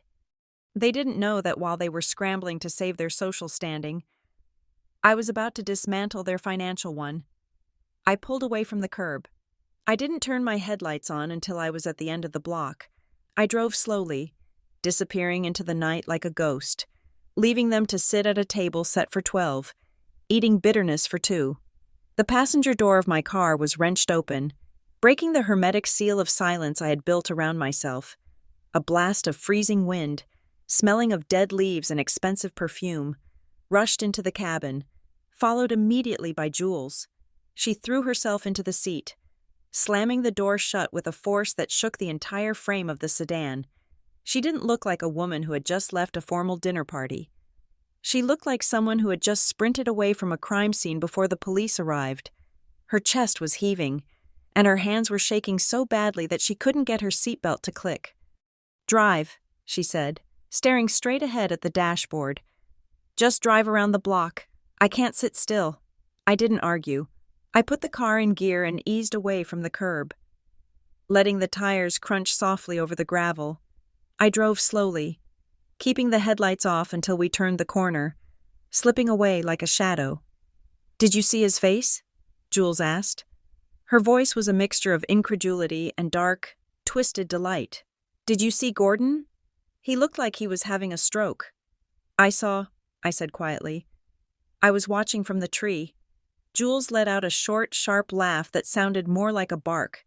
She reached into her clutch and pulled out a pack of cigarettes, realized she couldn't smoke in my car, and shoved them back in. She ran a hand through her hair, messing up the perfect blowout she had paid for that morning. "He is spinning it, you know," she said, turning to look at me. Her eyes were wide and frantic. The second the door closed, he started working the room, or what was left of it. I gripped the steering wheel. "What is he saying?" "He is saying you are a criminal," Jules said. "He is not talking about what was on the tape. He is ignoring the content completely. He is focusing on the method. He told Aunt Sarah that you have been illegally wiretapping the house for months. He said you are paranoid, that you have a persecution complex, and that you doctored the audio using some kind of computer program." I nodded. It was a classic deflection tactic. When you cannot deny the message, you attack the messenger. "Did they believe him?" "Sarah did not," Jules said. "Patrick looked like he wanted to throw up, but the others, the ones who stayed behind, I could see them wavering. Gordon is good. Claire, he is really good. He started crying, actual tears. He said, 'I tried so hard to be a father to her, but she just wants to destroy this family.' He is painting himself as the victim of a deranged stepdaughter." I felt a cold knot tighten in my stomach. "And Diane?" "Diane is the worst," Jules spat. "She is standing there, holding onto his arm, nodding like a bobblehead. She keeps saying, 'Claire has always been difficult. We just wanted a peaceful holiday.' They are rewriting reality in real time. Claire, by tomorrow morning, the story won't be that they kicked you out. The story will be that you staged a scene to ruin Thanksgiving because you are jealous of Sabrina." I turned the car onto a long, straight road that bordered the edge of the subdivision. The streetlights flickered overhead, rhythmically illuminating the interior of the car. "Did anyone ask?" I asked softly. Jules looked at me. "Ask what?" "Did anyone ask why I had to record them in the first place?" I kept my eyes on the road. "Did anyone stop and think, why would a daughter feel the need to wear a wire to her own family dinner? Did anyone ask that?" Jules was silent for a long moment. When she spoke, her voice was quieter, stripped of the adrenaline. "No, no one asked that." "Why?" "Because the answer makes them look like accomplices," Jules said. "If they ask why you recorded it, they have to admit that there was something worth recording. They have to admit that they watched you get bullied for 20 years and did nothing. It is easier to call you crazy than to admit they were cowards." I nodded again. It was exactly what I expected. But hearing it confirmed felt like a physical blow. The truth was on the table, and they were still choosing the lie because the lie was more comfortable. My phone buzzed in the cup holder. Then it buzzed again, and again, a rapid-fire staccato of vibrations. "Is that the hate mail starting?" Jules asked. I glanced down. The name on the screen wasn't Gordon. It wasn't Sabrina. It was Evan. "It is the boyfriend," I said. Jules rolled her eyes. "The tennis pro? What does he want? An apology for ruining his turkey?" I picked up the phone. There were 3 text messages. I handed the phone to Jules. "Read them." Jules took the phone. She squinted at the screen. Her eyebrows shot up. "Oh, she whispered. Oh, this is interesting. What does it say? Jules cleared her throat. First message. Claire, I am so sorry. I had no idea about the chair. I swear to God, if I had known they kicked you out to seat me, I never would have sat down. I feel like a prop. I felt a small flicker of validation. At least one person had a conscience. Keep going, I said. Second message. Jules read, I am sitting in my car. I can't go back in there. But there is something you need to know before you arrived. I was in the study with Gordon. He was looking for a specific bottle of scotch, and he didn't know I was standing by the bookshelf. Jules paused. She looked at me, her face pale in the dashboard light. Read it, Jules. He says, I heard him on the phone with a realtor. He was talking about the lake house, the cabin. He said, I will have the signatures tonight. The whole family is here. We can get the transfer finalized before Monday. I slammed on the brakes. The car skidded slightly on a patch of ice before coming to a halt in the middle of the empty road. The seatbelt locked against my chest. What? I whispered. There is a picture, Jules said. She tapped the screen. He sent a picture. She turned the phone toward me. The image was blurry, clearly taken in haste and in low light. It showed a corner of Gordon's heavy oak desk. There was a crystal tumbler of whiskey, a Mont Blanc pen, and a stack of legal documents. The text on the top page was upside down, but legible if you knew what you were looking at. Notice of intent to sell. Transfer of deed. Property, 104 Lakeside Drive. And there, highlighted in yellow by a sticky note, was a signature line. Next to it, penciled in faint lead, was a date, November 27th. Today.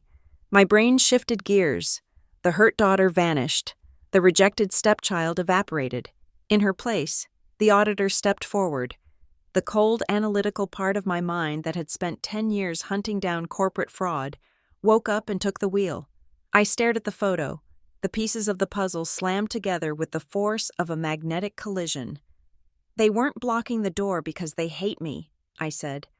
My voice was low, steady, and terrifyingly calm. I mean, they do hate me, but that is not why they did this today. Jules looked at the photo, then at me. I do not understand. It is a pressure cooker, I said, my mind racing. Why do you sign a contract on Thanksgiving? It is a holiday. Courts are closed. Banks are closed. You do it because everyone is in the same room. You do it because Grandma Marjorie is there, and she is old, and she gets confused after a glass of wine. You do it because you can pressure her. But why kick you out? Jules asked. If they need signatures, don't they need everyone? Grandpa left the cabin to the descendants, I said. Not just Diane. That means me. I have a claim. Even if it is small, I have a right of refusal. If they want to sell, they need a unanimous consent form, or... I zoomed in on the photo. I looked at the edge of the paper stack. There was a second document underneath. It looked like a waiver. Or, I continued, they need to prove that they made a good faith effort to contact all beneficiaries and that one was unreachable or hostile. Gordon called me unstable. He called me mentally ill. If he can paint me as estranged and irrational, he can petition to bypass my signature. He can claim he is acting in the best interest of the estate to protect the asset from a volatile family member. That is why he blocked the door, Jules whispered, realization dawning on her face. He needed a scene. He didn't just want you gone. He wanted you to react. He wanted you to scream and bang on the door so he could tell the lawyer. See? She is crazy. We can't trust her with legal decisions. Exactly, I said. And if I had gone inside, if I had sat at that table, I would have read the papers. I am an auditor. Jules. I read fine print for a living. I would have seen the valuation. I bet they are selling it for half of what it is worth to some shell company Gordon owns, or to pay off a debt he is hiding. He couldn't risk me looking at those numbers. I looked at the timestamp on the photo Evans sent. 5:40 p.m., 5 minutes before I arrived. He needed me absent, I said. He needed me to be the villain so he could be the executor. I looked at the phone again. Evan had added one last text. I saw a note on the file. It said urgent, must clear prior to Q4 audit. I do not know what that means, but it looked important. Gordon is in trouble, I said. He is in deep financial trouble. He is liquidating the legacy to cover his tracks. I looked out the windshield at the dark road. For years, I had thought my conflict with my family was emotional. I thought it was about love and acceptance, and the fact that I wasn't blonde enough or compliant enough. I had spent thousands of dollars on therapy trying to understand why I wasn't good enough. But it wasn't about love. It was about leverage. It wasn't about the turkey. It was about the title deed. Jules was watching me. She saw the change in my eyes. She saw the moment the sadness calcified into strategy. "Claire," she said softly, "you are doing that thing with your face." "What thing?" "The thing where you look like you are about to audit God," she said. She reached out and touched my arm. "Listen to me. Do not go back there and scream at them. Do not throw wine. That is what they want. They want Crazy Claire. Do not give them Crazy Claire." She tapped the phone screen, right over the image of the documents. "You are the best forensic accountant in the state," Jules said fiercely. "You find money that cartels hide. You find embezzlement in Fortune 500 companies. Gordon is just a sloppy suburban narcissist with a gambling problem or a bad investment." She leaned closer. "Don't win with feelings. Feelings are messy. Feelings get you blocked at the door. Win with the file," I finished for her. "Win with the file?" Jules agreed. "Win with the receipts. Win with the law." I took a deep breath. The air in the car suddenly felt different. It wasn't the stale air of rejection anymore. It was the crisp, clean air of opportunity. I looked at the time. 6:30 p.m. Gordon wanted to sign the papers tonight. He wanted to bully Grandma Marjorie into signing away the one place she loved. The place my grandfather had built with his own hands, probably telling her it was for the best, or that taxes were too high. He needed that signature before Monday. I put the car in reverse. I backed into a driveway, swung the nose of the car around, and pointed it back toward the subdivision. "Where are we going?" Jules asked, grabbing the dashboard, handle of panic. "Are we going back?" "No," I said. "We are not going to the house. That is his territory. We are going to the one place where Gordon has no power." "Where is that?" "We are going to my office," I said. "I need a scanner. I need access to the county property database, and I need to draft a legal injunction." I looked at the image of the document one last time before locking the phone. "He thinks I came tonight to beg for a seat at his table," I said, my voice hard as diamond. "He thinks I wanted a slice of turkey." I stepped on the gas. The car surged forward, the engine roaring in the quiet street. "Hindsight is going to be painful for him," I said. "I didn't come for the dinner. Jules, I came for the house. And," I added, staring into the darkness ahead, "I am going to take the cabin, too." My phone rang again. The interior of the car was dark, illuminated only by the rhythmic flash of the streetlights as Jules and I sped toward my office.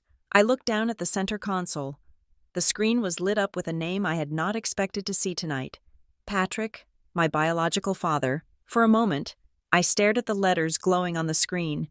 Patrick was a man who had mastered the art of staying out of it when he and my mother divorced 20 years ago. He had retreated to the sidelines of my life. He sent checks. He sent cards. But he never sent interference. He was the Switzerland of my family conflict, neutrally observing the war while refusing to take in refugees. "Who is it?" Jules asked, glancing over from the passenger seat. She was still clutching the door handle, her knuckles white. "It is my dad," I said. "Patrick?" Jules frowned. "He wasn't at the dinner." "Did someone call him?" "He is on the distribution list," I said. "I sent the video to him." I hadn't included him on the list to be cruel. I had included him because, for 30 years, He had told me that I was exaggerating. He had told me that Diane loved me in her own way. He had told me that if I just lowered my expectations, I wouldn't be so hurt. I wanted him to see exactly what lowering my expectations looked like. I pressed the answer button and put it on speaker. "Hello, Dad." The line was quiet.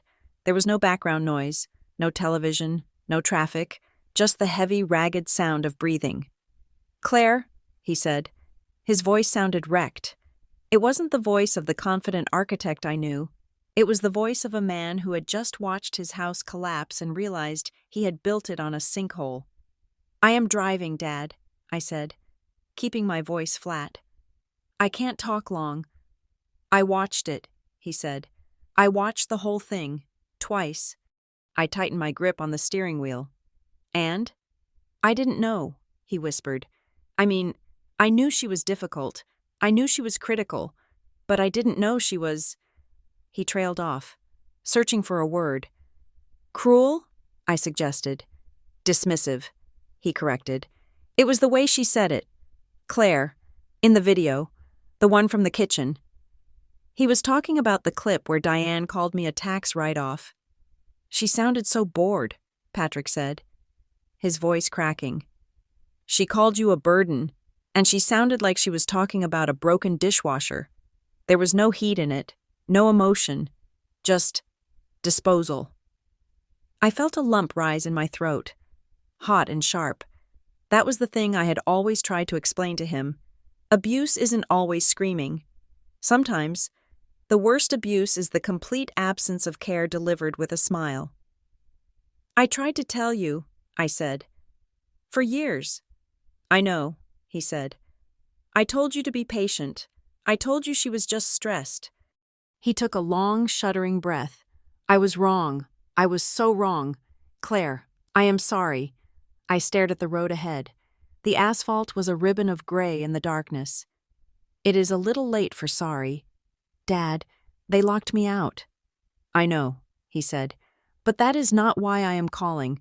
I mean, it is, but there is something else." "What?" "I have something of yours," he said. "Something I should have given you 5 years ago." The air in the car seemed to drop 10 degrees. "What are you talking about?" "Grandpa," he said. My heart skipped a beat. My grandfather, Arthur, had been the only person in the family who didn't look at me like a mistake. He was Diane's father, but he had liked Patrick more than he liked his own daughter when he died. I had been devastated. "What about Grandpa?" I asked. "Before he died," Patrick said, speaking quickly now, as if he needed to get the confession out before he lost his nerve. "He came to my office. He gave me a heavy envelope. It was sealed with wax. He made me promise not to open it. And he told me, 'Patrick, you give this to Claire the day they push her too far. You give this to her when they try to erase her.'" I felt a chill run down my spine that had nothing to do with the Wisconsin winter. "And you kept it?" "I was a coward," Patrick said. The shame in his voice was thick enough to choke on. "I thought if I gave it to you, it would start a war. I thought if I just kept it hidden, everyone would get along. I thought I was protecting the peace. But after seeing that video, after seeing Gordon stand in that doorway," he paused. "I realized I wasn't protecting the peace," he said. "I was protecting them, and I was leaving you defenseless." "Where is the letter?" I asked. My voice was a whisper. "I have it in my safe," he said. "Meet me tomorrow morning, the coffee pot on Main Street, 9 o'clock. Please, Claire, let me do this one thing right." I looked at Jules. She was staring at the phone, her eyes wide. She nodded. "Okay," I said. 9 o'clock. I hung up. The silence in the car was different now. It wasn't empty. It was heavy with the ghost of my grandfather. The next morning, the sky was the color of a dirty nickel. It was snowing lightly. Tiny flakes that melted the second they hit the pavement. I arrived at the coffee pot at 8:50. I didn't order coffee. I sat in a booth in the back, watching the door. Patrick walked in at 9 sharp. He looked 10 years older than the last time I had seen him. He was wearing a wool coat that looked too heavy for his shoulders. His eyes were red-rimmed. He spotted me and walked over, carrying a brown leather satchel like it contained a bomb. He didn't try to hug me. He knew he hadn't earned that. He sat down opposite me and placed his hands on the table. "Thank you for coming," he said. "You said you have something for me," I said. I wasn't in the mood for small talk. I was in audit mode. Patrick nodded. He reached into his satchel and pulled out an envelope. It was old. The paper was yellowed at the edges, heavy and textured. It was thick. On the front, in my grandfather's spidery, elegant handwriting, was my name, Claire. There was no postage. It had never been mailed. It had been hand-delivered to a keeper who had failed to keep his promise until now. Patrick slid it across the table. "He knew," Patrick said softly. "Arthur always knew. He used to tell me that Diane treated you like a guest in your own home. He hated it." I stared at the envelope. My hand trembled as I reached for it. I broke the seal. It was red wax, cracked with age. I pulled out the contents. There were 2 documents. The first was a handwritten letter. The second was a legal document, notarized and stamped with a date from 5 years ago. I read the letter first. "My dearest Claire, if you are reading this, it means the dam has finally broken. It means that my daughter and that husband of hers have finally done what I always feared they would do. They have tried to make you believe you do not belong. You were always too sharp for them. Claire, you saw things they wanted to ignore. That is a dangerous gift to have in a family of liars. I cannot fix your mother. I cannot make her love you the way you deserve to be loved. That is her failure, not yours. But I can make sure she does not steal your future. Enclosed is the deed addendum for the cabin. They will tell you I left everything to Diane. That is true for the cash and the house in the city. But the cabin? The cabin is different. I built that place for people who seek the truth. Diane hates the silence there. Gordon hates the lack of cell service. But you? You always loved the quiet. If they treat you like a guest. Claire, do not try to make yourself into furniture just so they will let you stay. Build your own house. Love, Grandpa." I felt a tear slide down my cheek. It was the first time I had cried since the night began. But it wasn't a tear of sadness. It was a tear of relief. I wasn't crazy. I wasn't too sensitive. My grandfather had seen it too. He had seen it 5 years ago. I put the letter down and picked up the legal document. I scanned it with my auditor's eyes. It was a tenancy in common agreement, executed as a codicil to his will. It stated clearly, "The property located at 104 Lakeside Drive shall be held in trust, with 50% ownership transferring to Diane Pierce and 50% ownership transferring to Claire Butler." And then, the kicker, Clause 14. No sale, transfer, or modification of the property may occur without the written, notarized consent of both parties. In the event of a dispute, the party wishing to retain the property holds the right of first refusal. I stopped breathing. 50%. I didn't just have a claim. I was an equal owner. And the veto power was absolute. No sale without written consent. I looked up at Patrick. He was watching me, tears standing in his own eyes. "Did you know what was in here?" I asked. "No," Patrick said. "I knew it was about the cabin, but I didn't know the details. Arthur just told me it was your shield." I looked back at the document. The pieces of the puzzle that Jules and I had assembled last night suddenly locked into a terrifyingly clear picture. Gordon didn't just need my signature because of some vague descendant, right? He needed my signature because I owned half the damn building. If the will had been probated correctly, this document should have been filed. But Gordon was the executor. He must have suppressed it. Or maybe Grandpa had set it up so this codicil only triggered if the primary will was contested. Or maybe... No, my grandfather was smarter than that. I looked at the date on the notary stamp. It was 5 years ago. But the filing stamp... There was no filing stamp from the county clerk. "Dad," I said slowly, "this document, it was never filed with the county, was it?" Patrick shook his head. "Arthur gave it to me. He said, 'If they play fair, let it be. If they try to cut her out, you file this. It supersedes the previous deed.'" My blood ran cold. Gordon thought he had won because the public record showed Diane as the sole owner. He thought he could sell it because this piece of paper was sitting in Patrick's safe. But Gordon knew. He had to know. That was why he was so desperate. Somewhere, somehow, he had found out that this document existed, or he suspected it, or maybe Grandpa had threatened him with it before he died. That was why they blocked the door. They weren't just excluding a stepdaughter. They were trying to force a sale before the missing owner could show up with a deed that proved they didn't own what they were selling. They were trying to outrun a ghost. "They are trying to sell it," I said to Patrick. "Right now, Gordon is trying to push the sale through before Monday." Patrick's eyes widened. "Can he do that?" "Not if I file this first," I said. I looked at the letter again. "Do not try to make yourself into furniture." I had spent my whole life trying to be a comfortable chair in their living room, something useful that they wouldn't throw out. I had stayed silent. I had stayed small. And all the while, I held the keys to the kingdom. I put the letter back in the envelope. I folded the deed carefully and placed it in my purse. "Thank you," I said to Patrick. "Claire," he said, reaching across the table to touch my hand. "What are you going to do?" I looked at him. For the first time in my life, I didn't feel like the victim. I didn't feel like the little girl waiting for her dad to save her.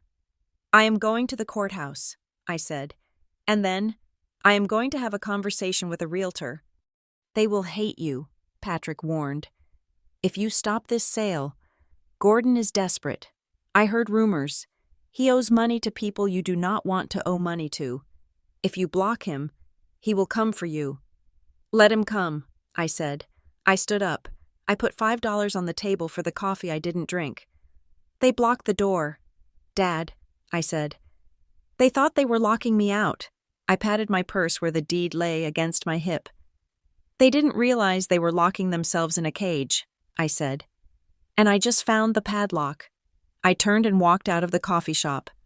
The snow was falling harder now, covering the world in a blanket of white. It was cold, but I didn't feel it. I felt a fire burning in my chest. They wanted a stranger? They were about to get a landlord. The morning after Thanksgiving did not bring a sunrise. It brought a digital siege. I woke up at 7 o'clock in the morning in my apartment. The sun was trying to push through the gray steel of the clouds, but inside my phone, the storm was already raging. I had silenced notifications before I went to sleep, a sleep that was surprisingly deep, the kind of blackout rest that comes after you finally drop a heavy weight you have been carrying for 30 years. But the red badges on my screen told the story of what had happened while I dreamed. There were 14 missed calls, 9 text messages, 3 emails. I made coffee first. I ground the beans slowly, listening to the mechanical whir, grounding myself in the physical world before entering the psychological war zone. I poured the black liquid into a mug, sat at my kitchen island, and opened the messages. I expected anger. I expected screaming. But what I got was a masterclass in gaslighting. The first message was from my mother. "Diane." It had been sent at 2:30 in the morning. It was a wall of text, a stream of consciousness that managed to hit every single note of the narcissist's prayer without ever landing on the word, "sorry." "Claire, I have been up all night crying. I hope you are happy. You humiliated us in front of the entire family and the neighbors. Grandma Marjorie is distraught. We were just trying to have a nice dinner and you had to make it about you. Why do you always have to be the center of attention? You took a private moment and twisted it. I do not know who you are anymore. Please call me so we can fix this mess you made." I read it twice. The mess you made. Not the mess of blocking a daughter from the house, not the mess of replacing her with a stranger, but the mess of revealing it. In Diane's world, the crime was never the abuse. The crime was the evidence. She didn't mention the door. She didn't mention the name card. She didn't mention the cabin. She just painted a picture of a hysterical daughter destroying a nice dinner. I didn't reply. I archived it. The second message was from Gordon. It was sent at 6:15 in the morning, presumably after he had woken up and realized the hangover of his reputation was going to be permanent. It was short, 5 words. "You have gone too far." It wasn't a plea. It was a threat. It was the statement of a man who believes he still holds the whip. Then came Sabrina. My sister was oscillating between panic and fury, her messages arriving in erratic bursts. Block 103 a.m. Unblock. You are a psycho. 1:05 a.m. Can we talk like adults? Mom is freaking out. 8 a.m. I hate you. 8:30 a.m. I scrolled past them all. I wasn't engaging.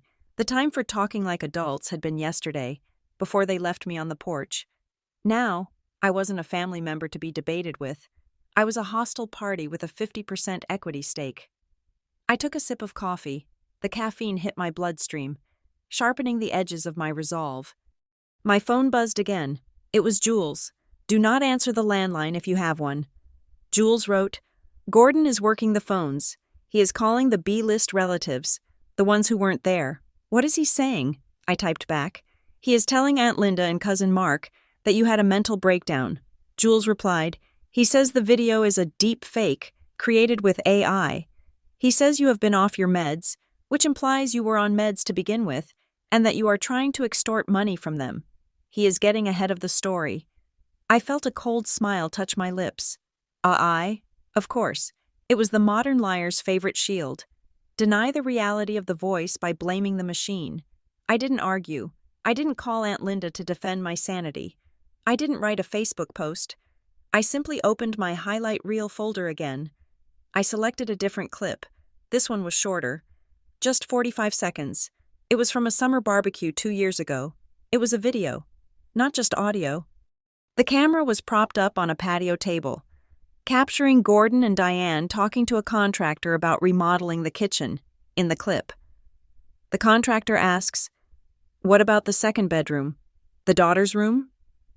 Gordon laughs, a loud, dismissive sound, and waves his hand. Oh, gut it.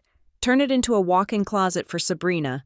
Claire does not come back here, and if she does, she can sleep on the couch. She is used to discomfort. Diane nods, sipping her iced tea. Make it a shoe closet. She won't mind. I sent the clip to Aunt Linda. I sent it to Cousin Mark. I didn't add a caption. I didn't add a defense. I just sent the raw data. Let them call that AI. Let them explain away the video of their own faces, the casual cruelty of their own mouths. 5 minutes later, Aunt Linda texted back. Oh my God. Gordon's narrative was crumbling before he could even lay the foundation. He was fighting a war with rumors.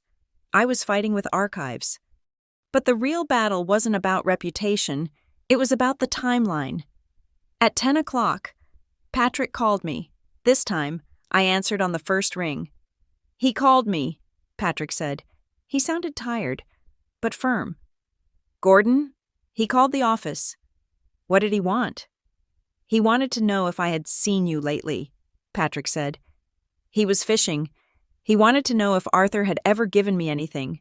He played it off like he was just organizing old files, but I could hear the sweat in his voice. He asked, Did the old man ever leave any sealed envelopes with you? Just checking for probate compliance. What did you tell him?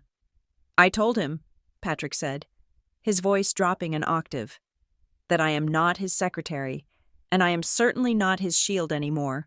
I told him, do not use me as a blind spot. Gordon, those days are over. Did he mention the sale? I asked. He is pushing it, Patrick confirmed. He told me he is meeting with the title company this afternoon. An emergency signing.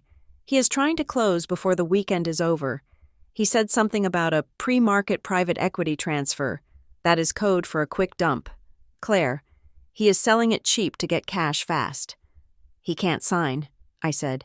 Not without Diane, and not without the other owner. He is going to claim you are unreachable, Patrick warned, or incompetent. He is building a case that the family turmoil requires an immediate liquidation of assets to preserve value. It is a legal Hail Mary. But if he gets a sympathetic judge or a corrupt notary, he might push it through. He won't get the chance, I said. I hung up and looked at the clock. It was 10:15.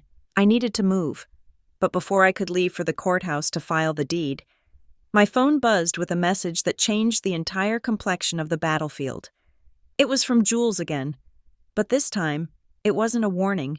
It was a screenshot. Look what I found in the archives, Jules wrote. It is from a group chat Sabrina is in with her bridesmaids. One of them is my ex-roommate. She just forwarded this to me because she saw the drama last night and felt guilty. I opened the image. It was a screenshot of a text conversation from 2 weeks ago. Sabrina was sending photos of a wedding venue, a lavish, sprawling estate with crystal marquees and a lakeside view. The price list was attached. It was astronomical, $150,000 for the venue alone. Bridesmaid. Sab, this is gorgeous, but can you afford it? I thought Gordon was stressing about cash. Sabrina. Don't worry about it. Daddy found a way. We are selling the old cabin on the North Shore. It is a dump anyway. He promised me the proceeds would cover the dream package. I am literally trading a pile of rotting wood for my fairy tale. Blessed. I stared at the screen. The phone felt hot in my hand. For the last 12 hours, I had assumed this was about debt. I had assumed Gordon was in trouble. Gambling, bad investments, tax fraud. I had assumed the urgency came from fear of ruin, but it wasn't fear. It was vanity. They weren't selling the cabin to save the family. They were selling my grandfather's legacy, my sanctuary, the only place I had ever felt safe, to pay for a party. They were trading the house my grandfather built with his own hands so Sabrina could have a crystal marquee and a chocolate fountain. A dump, she had called it, a pile of rotting wood. I felt something snap inside me, but it wasn't the snap of a breaking branch. It was the snap of a loading mechanism. I had been operating on logic. I had been operating on the principle of fairness. But this was personal in a way that "you are not family" could never be. That insult was about me. This insult was about Grandpa Arthur. They were cannibalizing the dead to feed the ego of the living. I stood up. I walked to the window of my apartment and looked out at the city. I wasn't just going to stop the sale. I was going to humiliate them. I was going to make sure that every single person in that room understood exactly who owned whom. I called Jules. "Pick me up," I said, "and bring a suit. A nice one." "Where are we going?" Jules asked. "Courthouse?" "No," I said. "We are going to make a stop at the courthouse first to file the papers, but then we are going to the signing." "The signing?" Jules sounded breathless. "You mean the meeting with the title company? How do you know where it is?" "Patrick told me Gordon is meeting them this afternoon," I said. "And I know exactly where Gordon holds his emergency meetings. He holds them at the country club, in the Oak Room. He thinks it intimidates people." "Claire," Jules said, "if you walk in there, it is going to be a bloodbath." "No," I corrected her. "It is going to be an eviction." I hung up. I went to my closet. I pushed past the soft sweaters and the sensible slacks I usually wore to avoid drawing attention. I reached for the back, for a garment bag I hadn't opened in 2 years. Inside was a suit I had bought when I made partner at the audit firm. It was charcoal gray, tailored to within an inch of its life. It was sharp. It was armor. I dressed slowly. I put on the silk blouse. I buttoned the jacket. I looked in the mirror. The woman staring back at me didn't look like the Claire they knew. She didn't look like the girl who apologized for taking up space. She didn't look like the daughter who begged for a seat at the Thanksgiving table. She looked like the person you hire when you want to find the bodies. I grabbed my purse. Inside was the deed, the letter from my grandfather, and the fresh, notarized filing receipt I would have in my hand within the hour. I walked to the door of my apartment. I paused, my hand on the knob. Gordon had said, "You are not family." He was right. Family forgives. Family compromises. Family makes allowances for bad behavior to keep the peace. I wasn't family anymore. I was a 50% stakeholder with a controlling interest in their destruction. I opened the door and walked out. The phone in my pocket buzzed one last time. It was a text from Diane. "Claire, please, just tell us what you want. We can work something out. Do not ruin Sabrina's happiness." I didn't reply. I knew exactly what I wanted. I didn't want their love. I didn't want their apology. I didn't want a seat at their table. I wanted the table. The oak room at the Maplewood Country Club smelled of lemon polish, old leather, and quiet desperation. It was the kind of room where wealthy people went to make decisions that would ruin poor people's lives, all while sipping sparkling water with lime. I walked toward the double mahogany doors. My heels clicked against the marble floor of the lobby, a sharp, rhythmic sound that echoed like the ticking of a countdown clock. Jules walked beside me, carrying a sleek black briefcase. She looked like my bodyguard, her jaw set, her eyes scanning the perimeter. "Are you ready?" Jules whispered as we reached the handles. "I have been ready since I was 6 years old," I said. I didn't knock. I pushed the doors open. The scene inside was exactly what I had pictured. It was a tableau of conspiracy. Gordon sat at the head of the long, polished table. He looked sweaty. His tie was loosened, and he was leaning forward, hovering over a stack of documents like a vulture protecting carrion. Diane sat to his right, looking pale and nervous, clutching a tissue. Sabrina was there, scrolling on her phone, looking bored but expectant, likely dreaming of the crystal marquee this meeting was supposed to fund. Grandma Marjorie sat at the far end, looking small and confused. And across from them sat a man I didn't recognize, a notary, presumably, or a title agent, holding a pen. The room went silent as the doors swung shut behind us. Gordon looked up. His eyes widened. For a second, he looked like he was going to scream. Then, he composed himself, putting on the mask of the weary patriarch dealing with an unruly child. "Claire," he said, his voice dripping with condescension, "this is a private meeting. We are conducting business. You need to leave." He gestured vaguely to the door. "Go wait in the lobby. We will discuss your outburst later." I didn't stop walking. I walked straight to the table. I didn't look at my mother. I didn't look at my sister. I looked only at the man with the pen.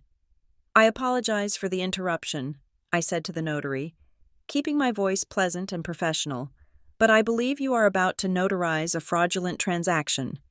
The notary froze. He pulled his hand back from the paper as if it were hot. "Excuse me?"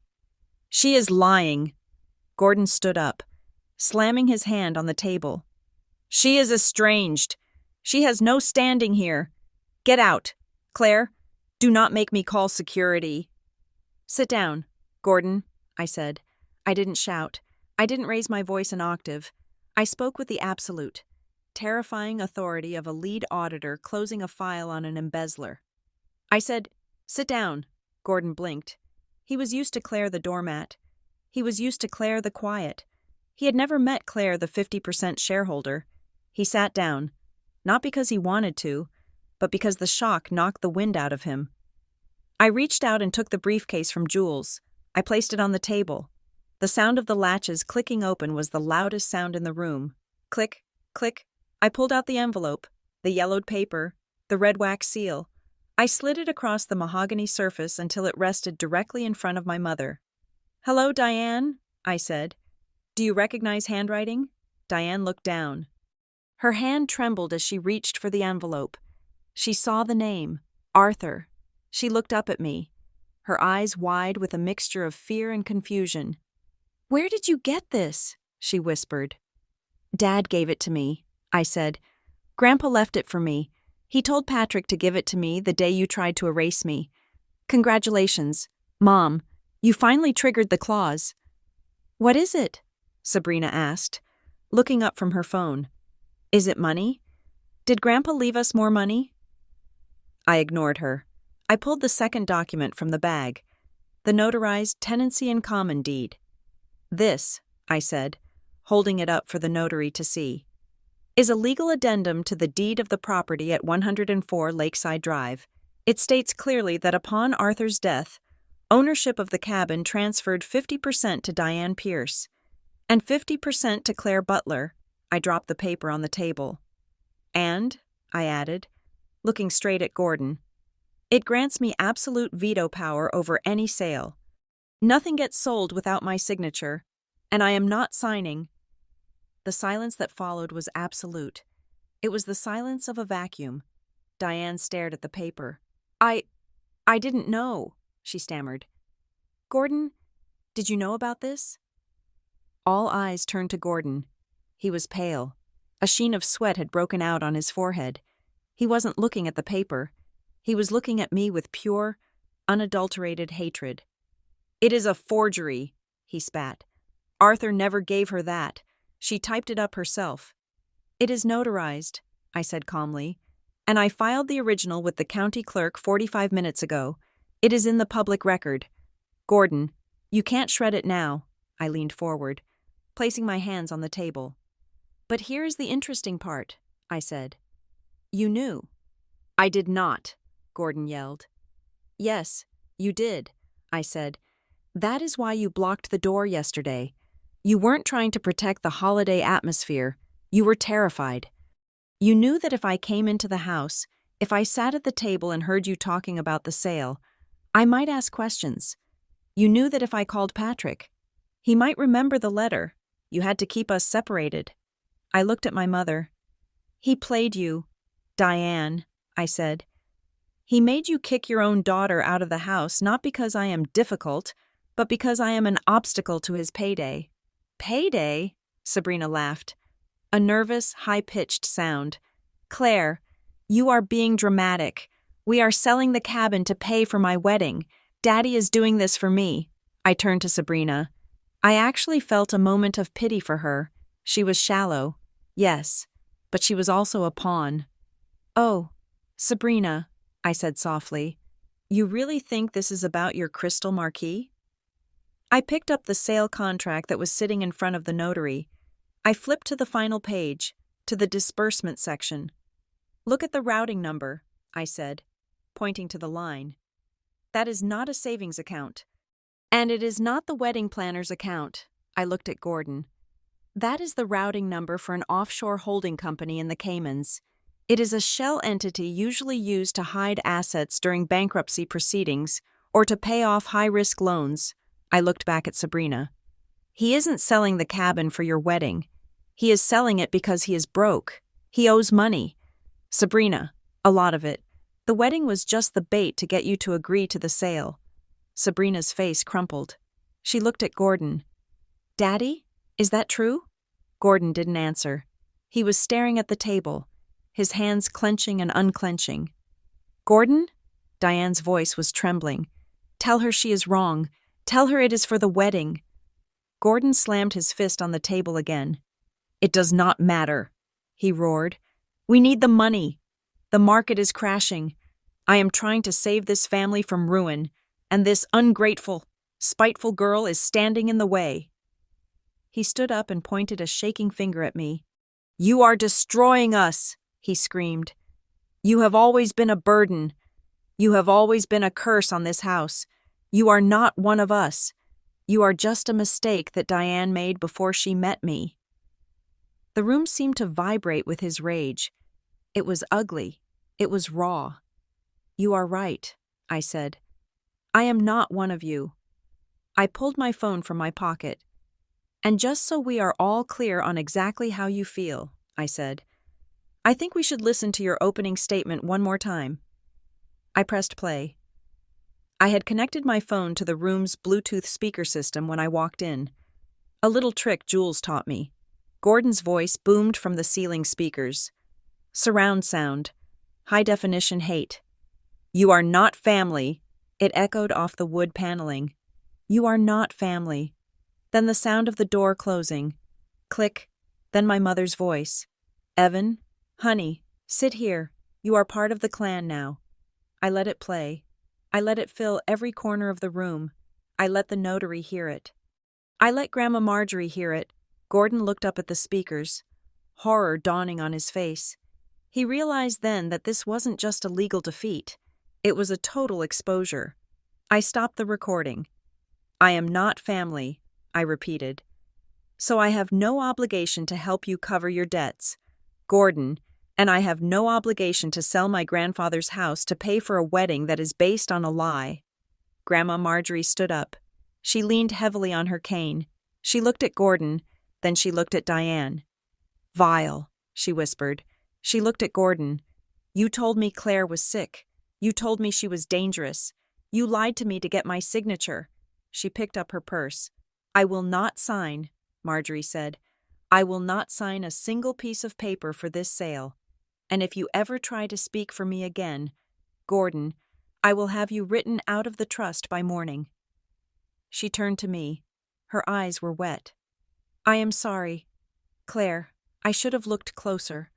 "It is okay, Grandma," I said. I turned back to the table. I picked up the sale contract Gordon had been about to sign. I ripped it in half. Rip. The sound was incredibly satisfying. "The cabin stays," I said. "I am placing my 50% share into a preservation trust. It cannot be sold. It cannot be leveraged. It cannot be used as collateral for your bad loans." I looked at Diane. She was weeping now, her face buried in her hands. "Mom," I said. She looked up. Her mascara was running. She looked old. She looked broken. "Claire," she sobbed. "Please, can't we just go back to how it was? Why do you have to make such a scene? We just want peace. Please, just give us peace." I looked at her. I looked at the woman who had watched me be excluded for 20 years and called it compromise. "You do not want peace, Mom," I said. My voice was soft, but it carried the weight of a final verdict. "You just want me quiet." I turned around. "I am done being quiet," I said. "And I am done being your daughter," I signaled to Jules. We walked toward the door. "Claire," Gordon shouted after me, "you walk out that door, and you are dead to us. Do you hear me? You will have nothing." I stopped at the threshold. I looked back at them one last time. Gordon, red-faced and impotent. Diane, weeping for her lost comfort. Sabrina, realizing her fairy tale was a fraud. They looked like strangers. They looked like people I had met once in a waiting room and would never see again. "I already have everything," I said. I pushed the doors open and walked out into the lobby. I didn't stop until we were in the parking lot. The winter air hit my face, cold and clean. The sun had finally broken through the clouds, casting a brilliant, blinding light on the snow. Jules let out a breath she seemed to have been holding for an hour. "Holy cow," she said. "You actually did it." "We did it," I said. I looked at my phone. I blocked Diane's number. I blocked Gordon. I blocked Sabrina. I didn't feel sad. I felt light. I felt like I was floating. That evening, my apartment smelled of garlic and rosemary. But it was real this time. There was no pretense, no atmosphere to protect. My dining table was small. It was a round, wooden table I had bought at a flea market and refinished myself. It had scratches. It had character. There were only 4 seats. I sat in one. Jules sat in another, drinking a beer and laughing as she recounted Gordon's face to the room. Grandma Marjorie sat in the third, sipping tea, looking peaceful for the first time in years. And in the 4th seat, the seat that had always been empty, sat Patrick, my dad. He was carving a roast chicken. He looked happy. He looked present. "Who wants the leg?" he asked. "Me?" Jules said. "I will take a wing," Grandma said. "Claire?" Patrick asked. "What do you want?" I looked at them. My real family. The people who showed up. The people who didn't ask me to shrink. "I will take whatever is left," I said, smiling. "I am just happy to have a seat." Outside, the wind howled, rattling the window panes. But inside, it was warm. I got up to get a bottle of wine. Not an $85 bottle to impress anyone, but a $12 bottle that tasted like grapes and honesty. I walked past the front door of my apartment. I paused. I reached out and turned the deadbolt. Click. I locked the door. But this time, I wasn't being locked out. I was locking the world out. I was sealing us in. I was safe. I went back to the table, sat down, and for the first time in my life, I ate dinner without worrying about indigestion. The door was closed, and I was finally on the right side of it. Thank you so much for listening to Claire's story. It is a long journey from the cold porch to the warm table, but sometimes you have to walk through the storm to find the people who are actually holding the umbrella for you. I would love to know where you are listening from today. Are you listening while driving, cooking, or maybe sitting at your own desk plotting a little justice? Let me know in the comments below. If you enjoyed this story, please make sure to subscribe to the channel Lucy Revenge Stories. Hit that like button and smash the hype button to help this story reach more people who might need to hear that family is defined by action, not blood. See you in the next story.